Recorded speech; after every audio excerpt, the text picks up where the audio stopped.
ನರಂಚೈವ ನರೋತ್ತಮಂ ದೇವೀಂ ಸರಸ್ವತೀಂ ವ್ಯಾಸಂ ತತೋ ಜಯಮುದೀರಯೇ. ನಾರಾಯಣಂ ಗುಣೈಃಸರ್ವೈರುದೀರ್ಣಂ ದೋಷವರ್ಜಿತಂ ಜ್ಞೇಯಂ ಗಮ್ಯಂ ಗುರುಂಶ್ಚಾಪಿ ನತ್ವಾ ಸೂತ್ರಾರ್ಥ ಉಚ್ಯತೆ.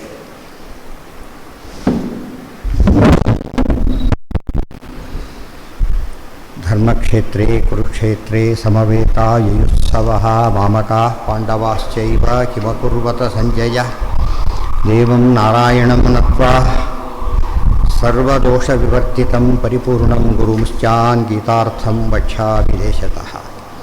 ಗುಣಗಣನಿಲಯಂ ಪತಿಂ ರಮಾಯಾಃ ಜಗತಃ ದಹನಂಚ ವಾಸವೀಸೂನುಂ ಮುನಿಕುಲತಿಲಕಂಚ ಪೂರ್ಣಬೋಧಂ ಗುರುಮಪಿ ಪರಮಂ ಗುರುಂಚ ಮೇ ವಂದೇ. ಲಕ್ಷ್ಮೀನಾರಾಯಣಂ ನತ್ವಾ ಪೂರ್ಣಬೋಧಾದಿಕಾನ್ ಗುರೂನ್ ಕುರ್ಮ ಶ್ರೀಕೃಷ್ಣಗೀತಾಯಾಃ ಭಾಷ್ಯಾದ್ಯುಕ್ತಾರ್ಥಸಂಗ್ರಹಂ. ನ ಚ ಮಾಂ ತಾನಿ ಕರ್ಮಾಣಿ ನಿಬದ್ಧಂತಿ ಧನಂಜಯ. ಅದು ತಾತ್ಪರ್ಯ ಇದೆಯಾ? ಇಲ್ಲ.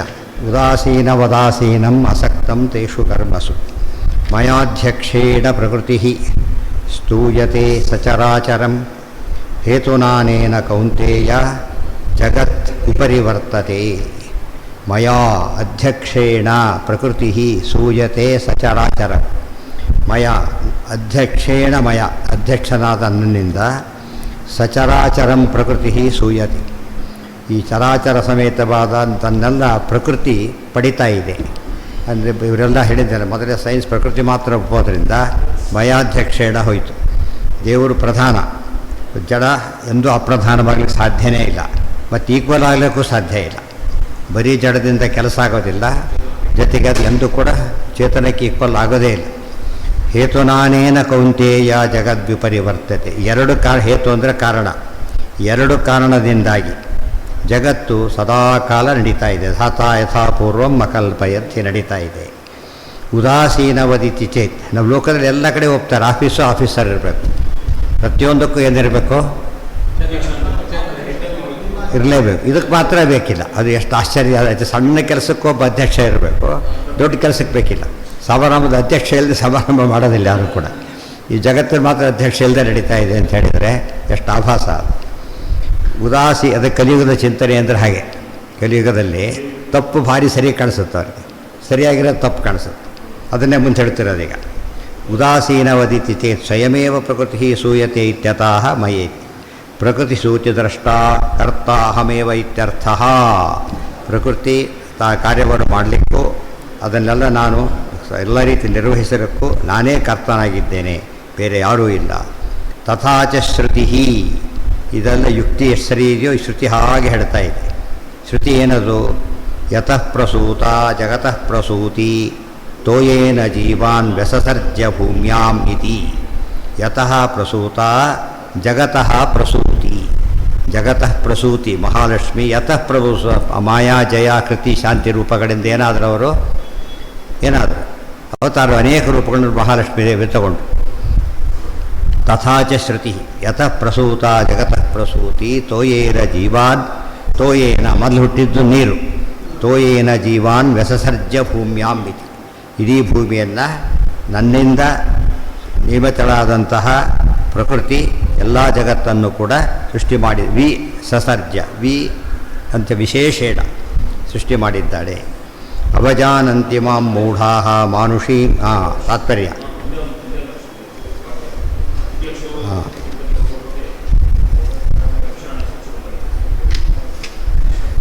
ಅಧ್ಯಕ್ಷೋ ಅಧಿಪತಿ ಪ್ರೋಕ್ತೋ ಯದಕ್ಷಾಣಿ ಅಸ್ಯ ಚೋಪರೆ ಇತಿ ಶಬ್ದ ನಿರ್ಣಯ. ಅಧ್ಯಕ್ಷ ಅಂದ್ರೇನು? ಅಧಿಪತಿ ಅಂತ ಅರ್ಥ. ಲೋಕಾಧ್ಯಕ್ಷ, ಸುರಾಧ್ಯಕ್ಷ, ಧರ್ಮಾಧ್ಯಕ್ಷ, ಕೃತಾಕೃತ ಸ್ಪಷ್ಟ ಬಂದಿದೆ. ಮಯಾ ಅಧ್ಯಕ್ಷೋ ಇಲ್ಲಿ ಏನು ಮಾಡಿದ್ರು ಆಚಾರ್ಯರು ಅಂದರೆ ಉಳಿದ ವಿಷಯ ಅಲ್ಲಿ ಹೇಳಿ ಇದು ಅಧ್ಯಕ್ಷ ಶಬ್ದಕ್ಕೆ ಡೆಫಿನೇಷನ್ ಕೊಟ್ಟರು. ಅಧ್ಯಕ್ಷ ಅಧಿಪತಿ ಪ್ರೋಕ್ತಃ ಯತ್ ಅಕ್ಷಾಣಿ ಅಸ್ಯ ಚ ಉಪರಿ. ಯಾಕೆ ಅಂತ ಕೇಳಿದರೆ ಎಲ್ಲ ಇದರ ಮೇಲೆ ತಾನಿರೋದ್ರಿಂದ ಅಧಿ ಅಕ್ಷ. ಅಧ್ಯಕ್ಷ ಸ್ಥಾನ ಸಾಮಾನ್ಯವಾಗಿ ಏನಾಗಿರುತ್ತದೋ ಅತ್ಯುನ್ನತ. ಇಡೀ ಸಭೆಯೊಳಗೆ ಅತ್ಯಂತ ಪ್ರಮುಖವಾದ ವ್ಯಕ್ತಿ ಅಂದರೆ ಅಧ್ಯಕ್ಷ. ಅದಕ್ಕೆ ಇತಿಹಾಸ ಶಬ್ದ ಅದು ಅಕ್ಷಾಣಿ ಎಲ್ಲ ಇಂದ್ರಿಯಗಳ ಮೇಲೆ ಅಧೋಕ್ಷಜ ದೇವರು ಇದ್ದಾನೆ, ಆದರೂ ಕಾಣೋದಿಲ್ಲ, ಕಾರಣ ಅಂತ ಹೇಳಿದರೆ ಅವನು ಈ ಕಣ್ಣಿಗೆ ಕಾಣ್ತಕ್ಕಂಥವನಲ್ಲ. ಅವಜಾನಂತಿ ಮಾಂ ಮೂಢಾಃ ಮಾನುಷೀಂ ತನುಮಾಶ್ರಿತಂ ಪರಂಭಾವಮಜಾನಂತೋ ಮಮ ಭೂತಮಹೇಶ್ವರಂ. ಅವಜಾನಂತಿ ಮಾಂ ಮೂಢಾಃ ಮಾನುಷೀಂ ತನುಮಾಶ್ರಿತಂ ಪರಂಭಾವಂ ಅಜಾನಂತಃ ಮಮ ಭೂತಮಹೇಶ್ವರ. ಏನರ್ಥ ಅದಕ್ಕೆ? ಮಾಂ ನನ್ನನ್ನು ಮೂಢರು ಅವಜಾನಂತಿ ತಪ್ಪಾಗಿ ತಿಳಿತಾರೆ. ಏನು ತಪ್ಪಾಗಿ ತಿಳಿತಾರೆ? ಮಾನುಷೀಂ ತನುಮಾಶ್ರಿತಂ ತಮ್ಮಂತೆ ಹುಟ್ಟಿ ಬಂದವರು ನಾನು ತಪ್ಪಾಗಿ ತಿಳಿತಾರೆ. ಅರ್ಥ ಆಯ್ತಾ? ತಮ್ಮಂತೆ ನಾನು ಸಹ ಪ್ರಾಕೃತ ದೇಹದಿಂದ ಹುಟ್ಟಿ ಬಂದವರು ತಪ್ಪ ದುರ್ಯೋಧನ ಆಗಿ ತಿಳ್ಕೊಂಡೆ ಕಟ್ಲಕ್ಕೆ ಹೋಗಿತ್ತು. ಅದಕ್ಕೆ ಅವರೆಲ್ಲ ಮೂರ್ಖರು. ಸರ್ವತ್ರ ಮೂಢಾಃ ನಾನು ಏನು ಗೊತ್ತಿಲ್ಲ ಅವರಿಗೆ. ಮಮ ಭೂತ ಮಹೇಶ್ವರಂ ಭಾವಂ ಅಜಾನಂತಹ ನನ್ನ ಭೂತ ಮಹೇಶ್ವರ ಎಲ್ಲ ಪ್ರಾಣಿಗಳ ಮೇಲೆ ಭಾರಿ ಮೆರೀತೇನೆ ಅಂತ ಅರ್ಥ ಮಾಡಿಕೊಳ್ಳದೆ ಹೋಗೋದ್ರಿಂದ ನನ್ನ ತಪ್ಪಾಗಿ ತಿಳಿಯಕ್ಕೆ ಶುರುವಾಗುತ್ತೆ ಅವರಿಗೆ. ಈ ತಿಳುವಳಿಕೆಯ ಮೂಲ ಏನು ಅಂದರೆ ನನ್ನ ವಿಷಯ ಗೊತ್ತಿಲ್ಲ ಅವರಿಗೆ, ಅದು ಹಿರಿಮೆ ಗೊತ್ತಿಲ್ಲ. ಆದರೆ ಏನು ಹಿರಿಮೆ ಇದು? ಪ್ರಾಕೃತ ಶರೀರ ಹೊಂದಲಿಕ್ಕೆ ಯಾಕೆ ಸಾಧ್ಯ ಇಲ್ಲ? ಅದು ಅದ್ರ ಮೇಲಿದ್ದಾನೆ, ಅದು ಹೇಗೆ ಗೊತ್ತಾ ಇದ್ದಾನೆ ಈ ಮಧ್ಯೆ ಅದು ಯೋಚನೆ ಮಾಡಿದ್ರೆ ಸರಿ. ಎಲ್ಲರೂ ಅಧ್ಯಕ್ಷನ ಪಾಸ್ ಕೇಳಿದ್ರೆ ಏನು ಮಾಡಬೇಕಾಗ? ಅಧ್ಯಕ್ಷ ಒಬ್ಬನು ಬರೋದಿಲ್ಲ, ಹೇಗೆ ಬರ್ತಾರೆ? ಸ್ವಾಗತ ಅವಳಿಗೆ ಕರ್ಕೊಂಡು ಬರ್ತಿರ್ತಾರೆ. ಅಂದರೆ ಎಲ್ಲಿ ತಪ್ಪು ಮಾಡ್ತಾರೆ ಎಂಬುದಕ್ಕೆ ಸಾಕ್ಷಿ. ಅದಕ್ಕೆ ಮೂಢ ಅಂತ ಕರೆದೇ ಅವ್ರು ಭಾಳ ಬುದ್ಧಿವಂತನ ಕರೀಲಿಕ್ಕಾಗತ್ತಾ? ಸಾಧ್ಯ ಇಲ್ಲ. ಪರಂಭಾವಮಜಾನಂತೋ ಮಮ ಭೂತ ಮಹೇಶ್ವರ ತರ್ಹಿ ಕಿಂಚಿತ್ ಕಥಂ ತ್ವಾಂ ಅವಜಾನಂತಿ ಕಾಚ ತೇಷಾಂ ಗತಿ ಇತಿ ಆಹ ಅವಜಾನಂತಿ. ಯಾರು ತಪ್ಪು ತಿಳಿತಾರೆ, ಯಾಕೆ ತಪ್ಪು ತಿಳಿತಾರೆ, ಏನು ಗತಿ ಆಗುತ್ತೆ? 3 ವಿಷಯ ಬಂದಿದೆ ಅದರಲ್ಲಿ. ಯಾರು ತಪ್ಪು ತಿಳಿತಾರೆ, ಯಾತಕ್ಕೆ ತಪ್ಪು ತಿಳಿತಾರೆ, ಏನಾಗುತ್ತೆ ಅವರಿಗೆ? ಅದು ಯಾರು? ಮೂಢರವರು. ಏನು ತಪ್ಪು ತಿಳಿತಾರೆ? ಮಾನುಷೀಂ ತನ್ನುವ ತಿಳಿತಾರೆ. ಮೂರನೇನವರು ಸ್ವಲ್ಪ ರೀತಿಯೆಲ್ಲ ಹಾಳಾಗ್ತಾರೆ. ಅವಜಾನಂತಹ ಮಮಭೂತ ಮಹೇಶ್ವರ ದುರ್ಗತಿಗೆ ಹೋಗ್ತಾರೆ. ಅದು ಹೇಳ್ತಾರೆ ಅವಜಾನಂತಿ ಇತ್ಯಾದಿನ. ಮಾನುಷೀಂ ತನು ಮೂಢಾನಾಂ ಮಾನುಷವತ್ ಪ್ರತೀತಾಂ ನತು ಮನುಷ್ಯ ರೂಪಾಂ. ಮನುಷ್ಯರ ಆಕಾರ ಬೇರೆ, ಮನುಷ್ಯನೇ ಆಗೋದು ಬೇರೆ. ಮನುಷ್ಯನ ಆಕಾರ ಬೇರೆ, ಮನುಷ್ಯನೇ ಆಗೋದು ಬೇರೆ. ಮನುಷ್ಯನೇ ದೇವರೆಂದು ಆಗೋದಿಲ್ಲ, ಪ್ರಕೃತಿಯೇ ಆಗೋದಿಲ್ಲ, ಪರಮಾತ್ಮ ಹೇಗಾಗ್ತಾನೆ. ಉಕ್ತಂಚ ಮೋಕ್ಷಧರ್ಮೇ.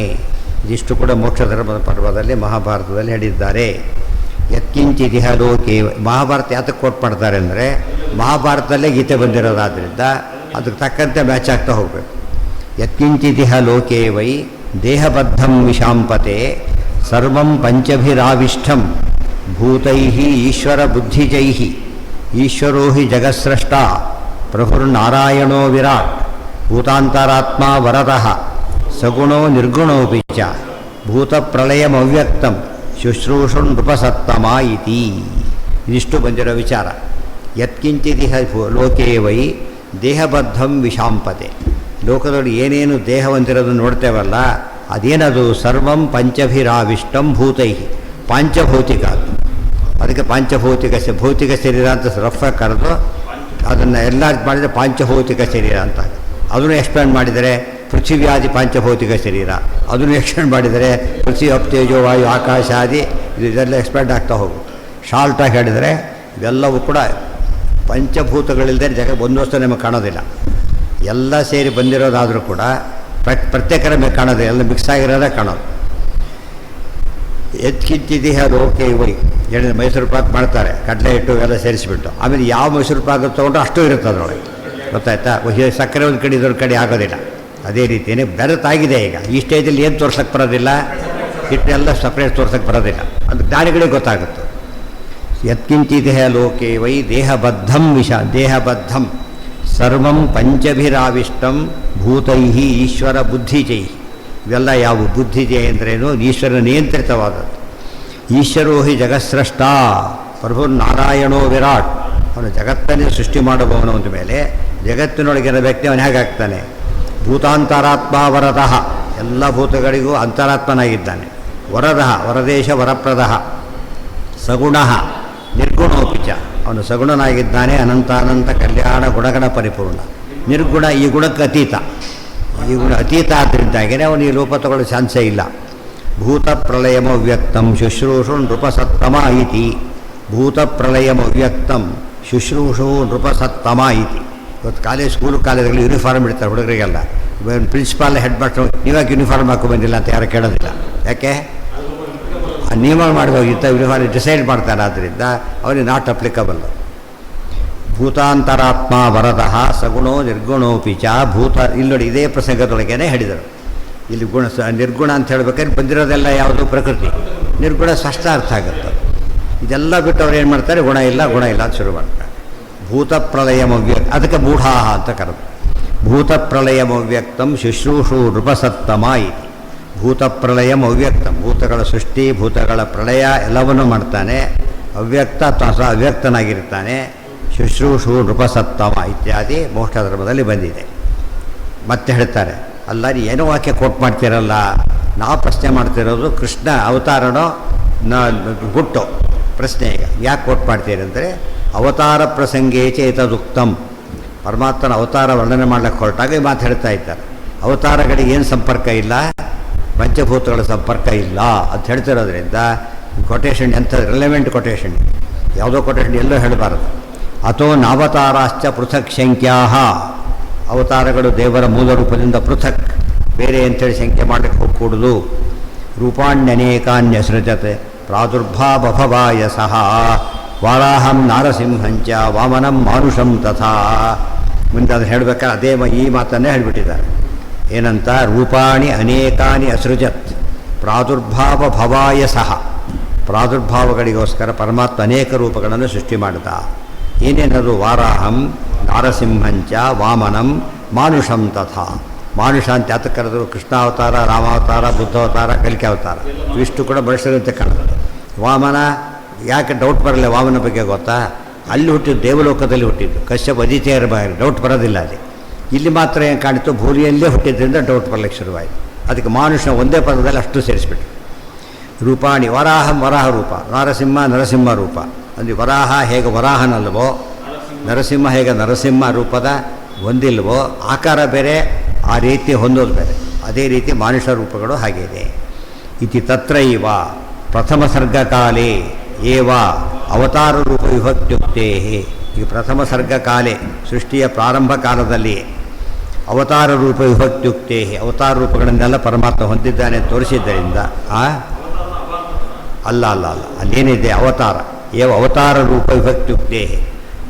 ಏನು ಸ್ವಾರಸ್ಯ, ಅವಂತಾರ ಅಂತಿದೆ, ತಿದ್ಕೋಬೇಕಲ್ಲ. ಅಲ್ಲಿರೋದು ಅವತಾರ. ಅಲ್ಲಿ ಏನು ಹೇಳ್ತಿದ್ದಾರೆ, ಸೃಷ್ಟಿ ಪ್ರವಚನೆ ಹೇಳ್ತಾ ಇದ್ದಾರೆ. ಇಷ್ಟು ರೂಪ ಧರಿಸಿದ್ದಾನೆ ಅಂತ ಆಗಲೇ ಹೇಳಿಬಿಡ್ತಾರೆ.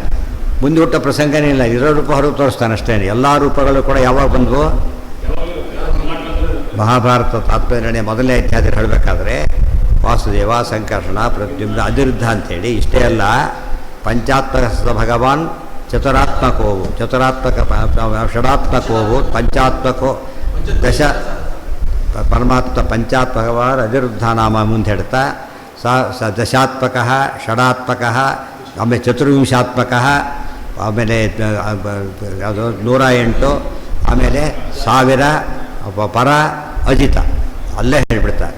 ಪಂಚಾತ್ಮಕಸ್ಥ ಭಗವಾನ್ ಅಂತ ವರ್ಣನೆ ಮಾಡಿಬಿಟ್ಟು ಮುಂದೆ ಹೇಳ್ತಾರೆ, ಏಕಸ್ಸಮೋಪಿ ಅಖಿಲ ದೋಷ ಸಮುಜ್ಜಿತೋಪಿ, ಗೊತ್ತಾಯ್ತಾ, ಸರ್ವತ್ರ ಪೂರ್ಣಗುಣಕೋಪಿ ಬಹುಪಮೋಭೂ. ಆದ್ದರಿಂದ ಎಲ್ಲರಿಗೂ ಇದೆಲ್ಲ ಸ್ಪಷ್ಟವಾಗಿ ಅರ್ಥ ಆಗುತ್ತೆ. ಏನೇ ಅದಕ್ಕೆ ಸಂಗ್ರಹ ಅಂತ ಕರೆದು ಎಲ್ಲ ಇರೋದನ್ನು ಒಟ್ಟಿಗೆ ಸೇರಿಸಿಬಿಟ್ಟು ಹೇಳಿರೋದ್ರಿಂದ ಸಮಸ್ಯೆ ಬರಲಿಲ್ಲ. ಪಂಚಾತ್ಮಕಸ್ಥ ಭಗವಾನ್ ಚತುರಾತ್ಮಕೋಭೂತ್ ಪಂಚದ್ವಯಿ ಶತಸಹಸ್ರ ಪರೋಮಿತಶ್ಚ, ಶತಸಹಸ್ರ ಪರ ಅಮಿತ ಎಲ್ಲ ಬಂದೋಯ್ತು ಅದರಲ್ಲಿ. ಹೌದೌದು, ಅದು ಹಾಗೇನೆ ಮಧ್ವವಿಜಯ. ಅದು ಮಧ್ವವಿಜಯ ಎಷ್ಟೇ ಸರ್ಗ ಸುಸಲ ಪದ್ಧತಿ ಆಯ್ತಾ, ಎಷ್ಟೇ ಸರ್ಗ ಗೊತ್ತಿಲ್ಲ. ಎಲ್ಲಿ ಏನ ಎಷ್ಟದ, ಎರಡನೇದು 7 ಆಚಾರ್ಯ ಎಲ್ಲ ಅವತಾರಗಳು ಸ್ತೋತ್ರ ಮಾಡ್ತಾ ಕೊನೆಗೆ ಪರಮಾತ್ಮನೇ ಸತತ ಬೇಕಾರು ಬೇಡ ಅಂತೇಳಿ ಉಪಸಂಹಾರ ಮಾಡ್ತಾರೆ. ಎಲ್ಲಿ, ದೊಡ್ಡ ಬದರಿಯಲ್ಲಿ, ಉತ್ತರ ಬದರಿಯಲ್ಲಿ, ಈ ಬದರಿಯಲ್ಲಿ, ಆ ಬದರಿಯಲ್ಲಿ, ಇದೆಲ್ಲ ತಿಳ್ಕೊಂಡ್ರೆ ಅವ ಸ್ಪಷ್ಟವಾಗಿ ತಿಳಿಯುತ್ತೆ. ಅಂದರೆ ಎಲ್ಲರೂ ಅವ್ಯಕ್ತ ಪರಮಾತ್ಮ ಅಪ್ರಾಕೃತ ರೂಪನ ತಾನು ವ್ಯಕ್ತ ಮಾಡ್ತಾನೆ ಇಚ್ಛೆಯಿಂದ. ಕೃಷ್ಣ ರೂಪ ರಾಮರೂಪ ಆ್ಯಕ್ಚುಲಿ ಕಾಣಬಾರ್ದು, ಕಾಣಂಗೆ ಮಾಡ್ತಾನೆ. ಅದು ಆ ಮಟ್ಟಿಗೆ ದೃಷ್ಟಿ ಕೊಡ್ತಾನೆ ಪರಮಾತ್ಮ. ಅದು ವಿಶೇಷ, ಅದನ್ನು ಹೇಳಿಬಿಟ್ಟಿದ್ದಾರೆ. ವರಾಹಂ ನಾರಸಿಂಹ ಇತಿ ತತ್ರೈವ ಪ್ರಥಮ ಸರ್ಗಕಾಲೇ ಅವತಾರ ರೂಪ ವಿಭಕ್ತೇ ಅಥೋ ನ ತೇಷಾಂ ಮಾನುಷತ್ವಾದಿ ವಿನಾಭ್ರಾಂತಿಂ. ಆದ್ದರಿಂದ ಮನುಷ್ಯ ಅಂತ ಯಾರು ತಿಳ್ಕೊಳ್ತಾರೋ ಅದೇನದು ಭ್ರಾಂತಿನೇ ಹೊರತು ಬೇರೆ ಅಲ್ಲ. ಭೂತಂ ಮಹದೀಶ್ವರಂಚೇತಿ ಭೂತಮಹೇಶ್ವರಂ ಯಥಾಹಿ ತಥಾಹಿ ಬಾಭ್ರವ್ಯ ಶಾಖಾಯಾಂ. ಭೂತಂ ಹೇಳಿದ್ನಲ್ಲ, ಕತ್ಲಲ್ಲಿತ್ತೋ ಲೈಟ್ ಹಾಕಿದ್ರೆ ಎಲ್ಲ ಬೆಳ್ಳಿ ಪಾತ್ರೆ ಎಲ್ಲ ಕಾಣಿಸೋಕ್ಕೆ ಶುರುವಾಯಿತು. ಇದ್ದಿದ್ದು ಕಾಣಿಸ್ತು. ಯಾರು ಹೇಳ್ತೀವಿ ಅಂಥವನು ಏನು ಹೇಳ್ತಾನೆ, ಈಗ ಸೃಷ್ಟಿ ಆಯಿತು ಅಂತ ಯಾರು ಹೇಳೋದಿಲ್ಲ, ಇದ್ದಿದ್ದು ಕಾಣಿಸ್ತು. ಮೊದಲೇ ಎಲ್ಲ ಅವತಾರ ಬುದ್ಧಿ ಇಟ್ಟ ಮೇಲೆ ಅನಂತ ರೂಪ ತೊಗೊಂಡಾದ ಮೇಲೆ ಮತ್ತೆ ತೋರಿಸಿದ್ರೆ ಪ್ರಾದುರ್ಭಾವ ಕಾಣಿಸ್ತೇ ಹೊರತು ಸೃಷ್ಟಿ ಆಯಿತು ಅಂತ ಯಾರು ಹೇಳೋದೇ ಇಲ್ಲ. ಅವು ಏನು ಸೃಷ್ಟಿಯಾಗಿಲ್ಲ, ಇನ್ನು ಪ್ರಕೃತಿಯ ಸೃಷ್ಟಿ ನಡೆದೇ ಇಲ್ಲ, ಯಾವುದು ಕೂಡ ಬಿಗಿನ್ನೇ ಆಗಿಲ್ಲ. ಅಷ್ಟೊತ್ತೆ ನಡೆಯಿದೆ ಇದೆಲ್ಲ ಕೂಡ. ಇದು ತತ್ರ ಇವ ಪ್ರಥಮ ಸರ್ಗಕಾಲೆ ಪುಣ್ಯ ಕೂಟ ಕಾಲಕ್ಕೆ ಈ ಸಾರಿ ಮಾಡಲಿಕ್ಕೆ ಇಟ್ಟಿದ್ದಾರೆ, ಮುಳ್ಳುಗಳಿಗೆ ಹೇಳೋದಿಲ್ಲ. ಎಲ್ಲ ಏನಿರುತ್ತಾಗೋದು ಎಲ್ಲ ರೆಡಿದು ಬಡಿಸೋಕೆ ಶುರು ಮಾಡ್ತಾರೆ. ಇವೆಲ್ಲ ತೋರಿಸೋ ಹಂತ ಹೊರತು ಸೃಷ್ಟಿ ಹಂತ ಅಲ್ಲ. ಇದು ಅಡುಗೆನೇ ಪೂರ್ತಿಯಾಗದೆ ಹೇಗೆ ಬಡಿಸೋದಿಲ್ವೋ, ಯಾಕೆ ನೈವೇದ್ಯ ಮಾಡಲಿಕ್ಕೆ ಬರೋದಿಲ್ಲ. ಆ ರೀತಿಯಲ್ಲಿ ಪರಮಾತ್ಮ ತಾನು ಸೃಷ್ಟಿ ಪೂರ್ತಿ ಮಾಡ್ಕೊಂಡ್ಮೇಲೆ ಮಹಾಲಕ್ಷ್ಮಿನೂ ಹಾಗೆ ಮಾಡ್ಕೊಂಡಾಯ್ತು. ಈಗ ಅವರಿಬ್ಬರಿಗೂ ಈ ಸಂಬಂಧ ಬರೋದೇ ಇಲ್ಲ. ಇತಿ ತತ್ರ ಇವ ಅಥೋ ನ ಭೂತಂ ಮಹದೀಶ್ವರಂಚೇತಿ ಭೂತಮಹೇಶ್ವರಂ. ಭೂತಮಹೇಶ್ವರನ ಪದ ಇದೆ.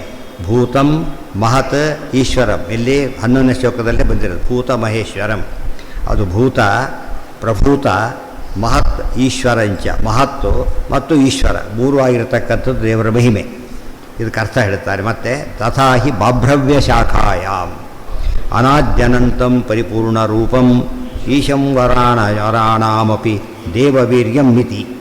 ಅನಾದಿ ಅನಂತಂ ಪರಿಪೂರ್ಣ ರೂಪಂ ಈಶಂ ವರಾಣಾಮಪಿ ದೇವವೀರ್ಯಂ. ಪರಮಾತ್ಮನ ಶಕ್ತಿ ಅಂದರೆ ಅನಾದಿ ಮತ್ತು ಅನಂತ, ಪರಿಪೂರ್ಣ ರೂಪ, ಈಶ ಸಮರ್ಥ, ವರಾಣಾಮಪಿ ದೇವವೀರ್ಯಂ.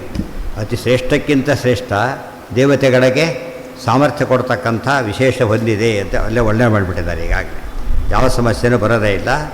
ಬಾಭ್ರವ್ಯ ಶಾಖಾ ಶ್ರುತಿ ಹೇಳ್ತಾ ಇದೆ. ಅಸ್ಯ ಮಹತೋ ಭೂತಸ್ಯ ನಿಶ್ವಸಿತಂ. ಇನ್ನೊಂದು ಬೃಹದಾರಣ್ಯ ಪ್ರಭುಗೆ ಎಲ್ಲ ಪರಮಾತ್ಮನ ವಿಶ್ವಸಿತ ಸಮಸ್ತ ಶಾಸ್ತ್ರ ಒಂದು ಸರ್ತಿ ಹೀಗಂದರೆ ಎಲ್ಲ ಶಾಸ್ತ್ರ ಬಂದೋಯ್ತು. ಬ್ರಹ್ಮ ಪುರೋಹಿತ ಬ್ರಹ್ಮಕಾಯಿಕ ಮಹಾರಾಜಿಕ ಇತ್ತೀಚ ಮೋಕ್ಷಧರ್ಮೆ. ಮೋಕ್ಷಧರ್ಮ ಮಹಾಭಾರತದಲ್ಲಿ ಕೆಲವು ಗದ್ಯ ಭಾಗ ಬರುತ್ತೆ. ಗದ್ಯ ಭಾಗದಲ್ಲಿ ಬಂದಿರೋದು ಎಲ್ಲ ಕೂಡ. ಅದಕ್ಕೆ ಶೋಕ ರೂಪದಲ್ಲಿ ಓದಕ್ಕೆ ಬರಲ್ಲ. ಬ್ರಹ್ಮ ಪುರೋಹಿತ ಬ್ರಹ್ಮಕಾಯಿಕ ಮಹಾರಾಜಿಕ ಇತ್ತೀಚ ಮೋಕ್ಷಧರ್ಮೆ ಮೊದಲೇ ಹೇಳಿದಂತೆ ಎಲ್ಲವೂ ಸಿಗುತ್ತೆ. ಕೆಲ ರೆಫರೆನ್ಸ್ ಕೊಟ್ಬಿಟ್ಟಿದೆ ಎಲ್ಲೆಲ್ಲಿ ಸಿಗುತ್ತೆ ಅಂತೇಳಿ. ಇಷ್ಟು ಹೇಳಿ ಆಯಿತು, ಹಾಗಿದ್ದಾರೆ ಅವ್ರ ತಿಳುವಳಿಕೆ ಅವರಿಗೆ, ನಿಮ್ಮ ತಿಳುವಳಿಕೆ ನಿಮಗೆ. ಯಾತಕ್ಕೆ ನಾವು ಇನ್ಸಿಸ್ಟ್ ಮಾಡ್ತೀರಿ? ನೀವು ಹೀಗೆ ತಿಳ್ಕೊ ಯಾಕೆ ಇನ್ಸಿಸ್ಟ್ ಮಾಡ್ತೀರಿ? ಹೌದಾ? ಅವ್ನು 4,10,000 ನೀವಂತೀರಿ, 4,28 ಅವನಂದ, ಅವನಿಗೆ ನೀವು ಯಾಕೆ ಹೇಳಬಾರ್ದು ಅಂದರೆ ಹೇಳು. ಆ ರೀತಿ ಹೇಳಿದ್ರೆ ಚೆನ್ನಾಗಿ ನಡೀತದೆ ಜಗತ್ತು ಇವತ್ತು. ಅವ್ನು 4,16 ನೀವು 4 + 4 8 ರೂಪಾಯಿ ಕೊಟ್ಟ. ನನಗೂ ಅಷ್ಟೇ ಅಂತ ಹೇಳಿದ್ರೆ ಯಾರೋ ಸರಿ ಅಂತಾರ? ನಿನಗೂ ಮನೇಲಿ ಇಟ್ಕೊಂಡು ಬರಬೇಡ ಅಂತೇಳಿ ಅಂದರೆ ಕೆಲವರೆಲ್ಲ ಏನು ಮಾಡ್ತಾರೆ ಗೊತ್ತಾ, ಇದ್ರ ಬಗ್ಗೆ ಎಲ್ಲ ಸಬ್ಜೆಕ್ಟಿವಾಗಿ ಮಾತಾಡೋಕ್ಕೆ ಶುರು ಮಾಡ್ತಾರೆ. ಅವರ ಯೋಚನೆಯಪ್ಪ, ನೀವು ಯಾಕೆ ಅವ್ನು ಖಂಡನೆ ಮಾಡ್ತೀರಿ? ಆ ರೀತಿ ಮಾಡೋದಾದರೆ ಲೆಕ್ಕದಲ್ಲಿ ಎಲ್ಲ ಒಪ್ಕೊಂಡ್ಬಿಡ್ತೀರಿ. ಆಗಿದ್ದರೆ ನೀವೀಗ ತಪ್ಪಿದ್ದ ಖಂಡನೆ ಮಾಡಲೇಬೇಕಲ್ಲೇನೋ? ಅಷ್ಟೇ. ಕೋರ್ಟ್ಗೆ ಹೋದ್ರೆ ಕೂಡ ಇಂಥ ಕೇಸ್ ತರಬಾರ್ದು, ಗಲಾಟೆ ಮಾಡ್ಕೊಂಡು ಬರಬೇಡಿ ಕೇಸಿಗೆ. ಮತ್ತು ಯಾರು ಹೋಗ್ಬೇಕಾಗಿದೆ? ಸುಮ್ಮನೆ ಹೋಗ್ಬೇಕಷ್ಟೇ. ಗಲಾಟೆ ಕೇಸ್ ತರಬೇಡಿ ಇನ್ಮೇಲೆ ಅಂತ ಹೇಳಿದರೆ, ಇಲ್ಲಿ ರೋಗಿಗಳಿಗೆ ಪ್ರವೇಶವಿಲ್ಲ, ಆಸ್ಪತ್ರೆ ಬಂದೆ. ಗಲಾಟೆಗಳಿಗೆ ಪ್ರವೇಶವಿಲ್ಲ, ಕೋರ್ಟ್ ಬಂದೆ. ತಿಳಿತಾ? ಊಟಕ್ಕೆ ಅವಕಾಶವಿಲ್ಲ, ಹೋಟ್ಲುಗಳು ಬಂದೆ. ಇದು ಯಾತಕ್ಕೆ ತೆಗೆದಿರಿ ನೀವು ಇದನ್ನು? ಅಂದರೆ ಎಷ್ಟು ಮೂರ್ಖತರ ಅಂದರೆ ಇಂಥ ಚಿಂತನೆ ಮಾಡಿ ಶುರು ಮಾಡಿಬಿಡ್ತಾರೆ. ಅದಕ್ಕೆ ಹೇಳ್ತೀವಿ ಇದಲ್ಲ, ಆಬ್ಜೆಕ್ಟಿವ್ ಆಗೇ ಇರಬೇಕು ಅಂತ ಹೇಳೋದಕ್ಕೆ ಬರ್ತಾರೆ. ಇದು ಯಾವುದಿದು ಭಾಷೆ, ಇದು ಮುಗಿದಿಲ್ಲ ಇದು. ಅದಕ್ಕೆ ಇದೆಯಾ? ಹಾಂ,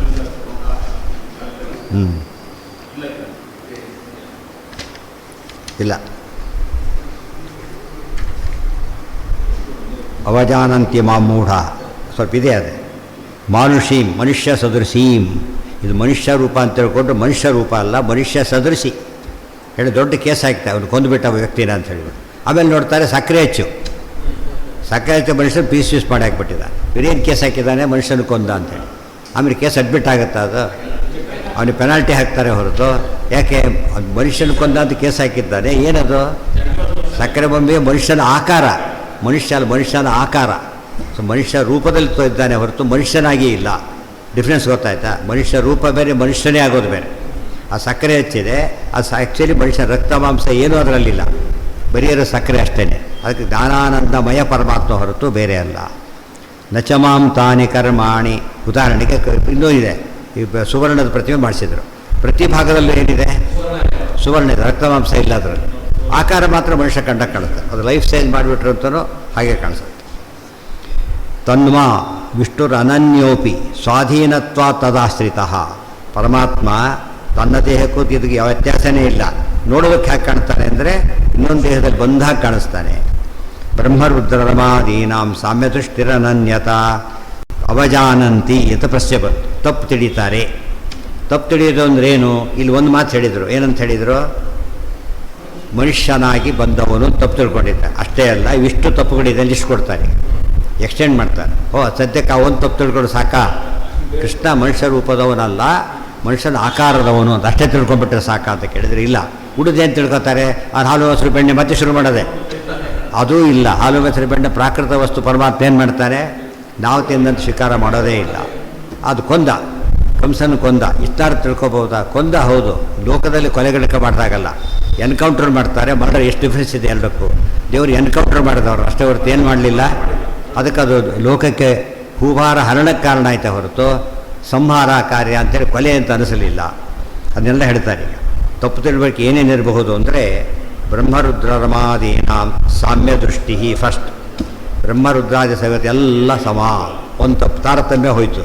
ಅನನ್ಯತಾ ಇನ್ನೊಂದು, ಅವರವರಲ್ಲಿ ಪರಸ್ಪರ ಭೇದ ಇಲ್ಲ, ದೇವರೊಂದಿಗೂ ಭೇದ ಇಲ್ಲ. ಒಂದು ಸಾಮ್ಯ, ಇನ್ನೊಂದು ಅಭೇದ. ಆಮೇಲೆ ಪ್ರಾದುರ್ಭಾವಗತಶ್ಯಾಪಿ ದೋಷದೃಷ್ಟಿರ ಪೂರ್ಣತಾ. ಪ್ರಾದುರ್ಭಾವದಲ್ಲಿ ಬಂದಾಗ ಅದು ಸ್ವಲ್ಪ ದೋಷ ಇರುತ್ತೆ, ಆ ಪೂರ್ಣತೆ ಇಲ್ಲಿರೋದಿಲ್ಲ. ಒಂದು ದೃಷ್ಟಾಂತ ಇದೆ ಅವರಿಗೆ. ಆ ತಪ್ಪು ತಿಳ್ಕೊಳ್ಳೋಕ್ಕೊಂದು ಕಾರಣ ಇದೆ. ಏನು ಕಾರಣ ಇದೆ? ಇಂದ್ರಾದಿ ದೇವತೆಗಳು ಅವತಾರ ಮಾಡಿದಾಗ ಭೂಲೋಕದಲ್ಲಿ ಅವ್ರಿಗೇನಿಲ್ಲ, ಮೂಲದ ಶಕ್ತಿ ಇಲ್ಲ. ಇವರಿಗೂ ಹಾಗೆ ಆಗುತ್ತೆ. ನೋಡೋದಕ್ಕೊಂದು ಲಾಜಿಕ್ ಇದೆ ಅವರಿಗೆ. ಆ ರೀತಿಯಲ್ಲಿ ಮತ್ತೆ ಅವರಿಗೆ ವಿಸ್ಮರಣೆ ಇದೆ. ಎಷ್ಟು ತಮ್ಮ ಅವತಾರದ ಅವರೇ ಮರ್ತು ಬಿಡ್ತಾರೆ. ಅರ್ಥ ಆಯ್ತು? ಅರ್ಜುನಿಗೆ ನೆನಪು ಮಾಡಬೇಕಾಯ್ತು ಕೃಷ್ಣ. ಇದೆಲ್ಲ ತಿಳ್ಕೊಂಡ್ರೆ ಏನಾಗುತ್ತೆ ಅಲ್ಲಿಗೆ? ಅವರಿಗೆ ಒಂದು ಮೂಲ ಶಕ್ತಿ ಇರೋದೇ ಇಲ್ಲ, ಸರ್ವಾತ್ಮನ ಇರೋದಿಲ್ಲ. ಎಕ್ಸೆಪ್ಷನ್ ವಾಯುದೇವರು ಮಾತ್ರ. ಉಳಿದವರೆಲ್ಲ ಕೂಡ ತೊಗೋಬೇಕಾದ್ರೆ ಅದು ತೊಗೊಳ್ಳೋದು ತಪ್ಪು, ಕೂಡ ತೊಗೊಳ್ಬಾರ್ದು ಅಂತ ಹೇಳ್ತಾರೆ. ಎಲ್ಲರೂ ತೊಗೊಳಕ್ಕೆ ಬರೋದೂ ಇಲ್ಲ. ಇನ್ನು ನೆಕ್ಸ್ಟ್ ಕೇಸ್ ಅವರಿಗೂ ಏನಾಗಿದೆ? ಹೇಳಿದ್ದೇನು?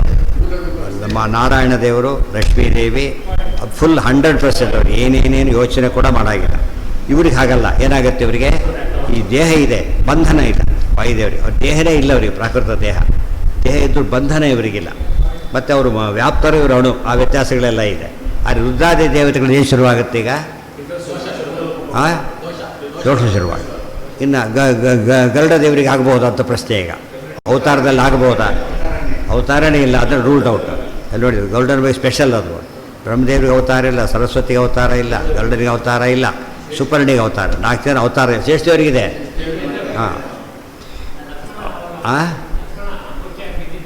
ತೊಗೊಂಡಲ್ಲ, ಅದಕ್ಕೆ ಬಾಂಧ ಶಕ್ತಿ ಕಡಿಮೆ ಆಗಿತ್ತು, ತೊಗೊಂಡ. ದೇವ್ರ ಶಕ್ತಿ ತೊಗೊಂಡು ಎಲ್ಲರೂ ಬರುತ್ತಾ? ಕೃಷ್ಣ ಸ್ವಲ್ಪ ಯೋಚನೆ ಮಾಡಿ ಶಕ್ತಿ ತೊಗೊಂಡ್ಬಿಟ್ಟ ಅಂತೆಲ್ಲೂ ಬರೋದಿಲ್ಲ. ರಾಮದೇವ್ರ ಶಕ್ತಿ ತೊಗೊಂಡಂತೆಲ್ಲೂ ಬರೋದಿಲ್ಲ. ಅಂದಮೇಲೆ ಇರೋದೇ ಆಗಿದ್ದಾರೆ ಅಂತ ಅರ್ಥ ಆಯ್ತಾ? ಪ್ರಾದುರ್ಭಾವ ಗತಶ್ಯಾಪಿ ದೋಷದೃಷ್ಟಿ. ಬೆಂಕಿ ಹುಟ್ಟಬೇಕಾದ್ರೆ ಏನಾಗಿ ಹುಟ್ಟುತ್ತದು? ಸ್ವಲ್ಪ ಹೊತ್ತಾದ್ಮೇಲೆ ಬೆಂಕಿ ತೊಗೊಳೋದಿಲ್ಲ. ಬೆಂಕಿಯಾಗೇ ಹುಟ್ಟುತ್ತೆ. ಅದೇ ರೀತಿ ನೀರಾಗಿಯೇ ಬರುತ್ತೆ. ಇವೆಲ್ಲ ಯೋಚನೆ ಮಾಡಿದರೆ ನೀರನ್ನು ಕೂಡ ನೀರು ಹಾಕ್ತಿರ್ಲಿಕ್ಕೆ ಬಂದುಬಿಟ್ಟಿರುತ್ತೆ ಆಗಲೇ. ಆಮೇಲೆ ಅಕ್ವೈರ್ ಆಗೋದಿಲ್ಲ ಅದೆಲ್ಲ. ಇವತ್ತು ಹಾಗಲ್ಲ. ನಾವು ದಡ್ಡನಾಗಿ ಹುಡ್ತಾನೆ ಮನುಷ್ಯ, ಮುಂದೆ ಓದಿ ಜ್ಞಾನಿ ಆಗ್ತಾನೆ, ಓದಿ ಕ್ವಾಲಿಟಿ ಇಂಪ್ರೂವ್ ಮಾಡ್ಕೋತಾನೆ.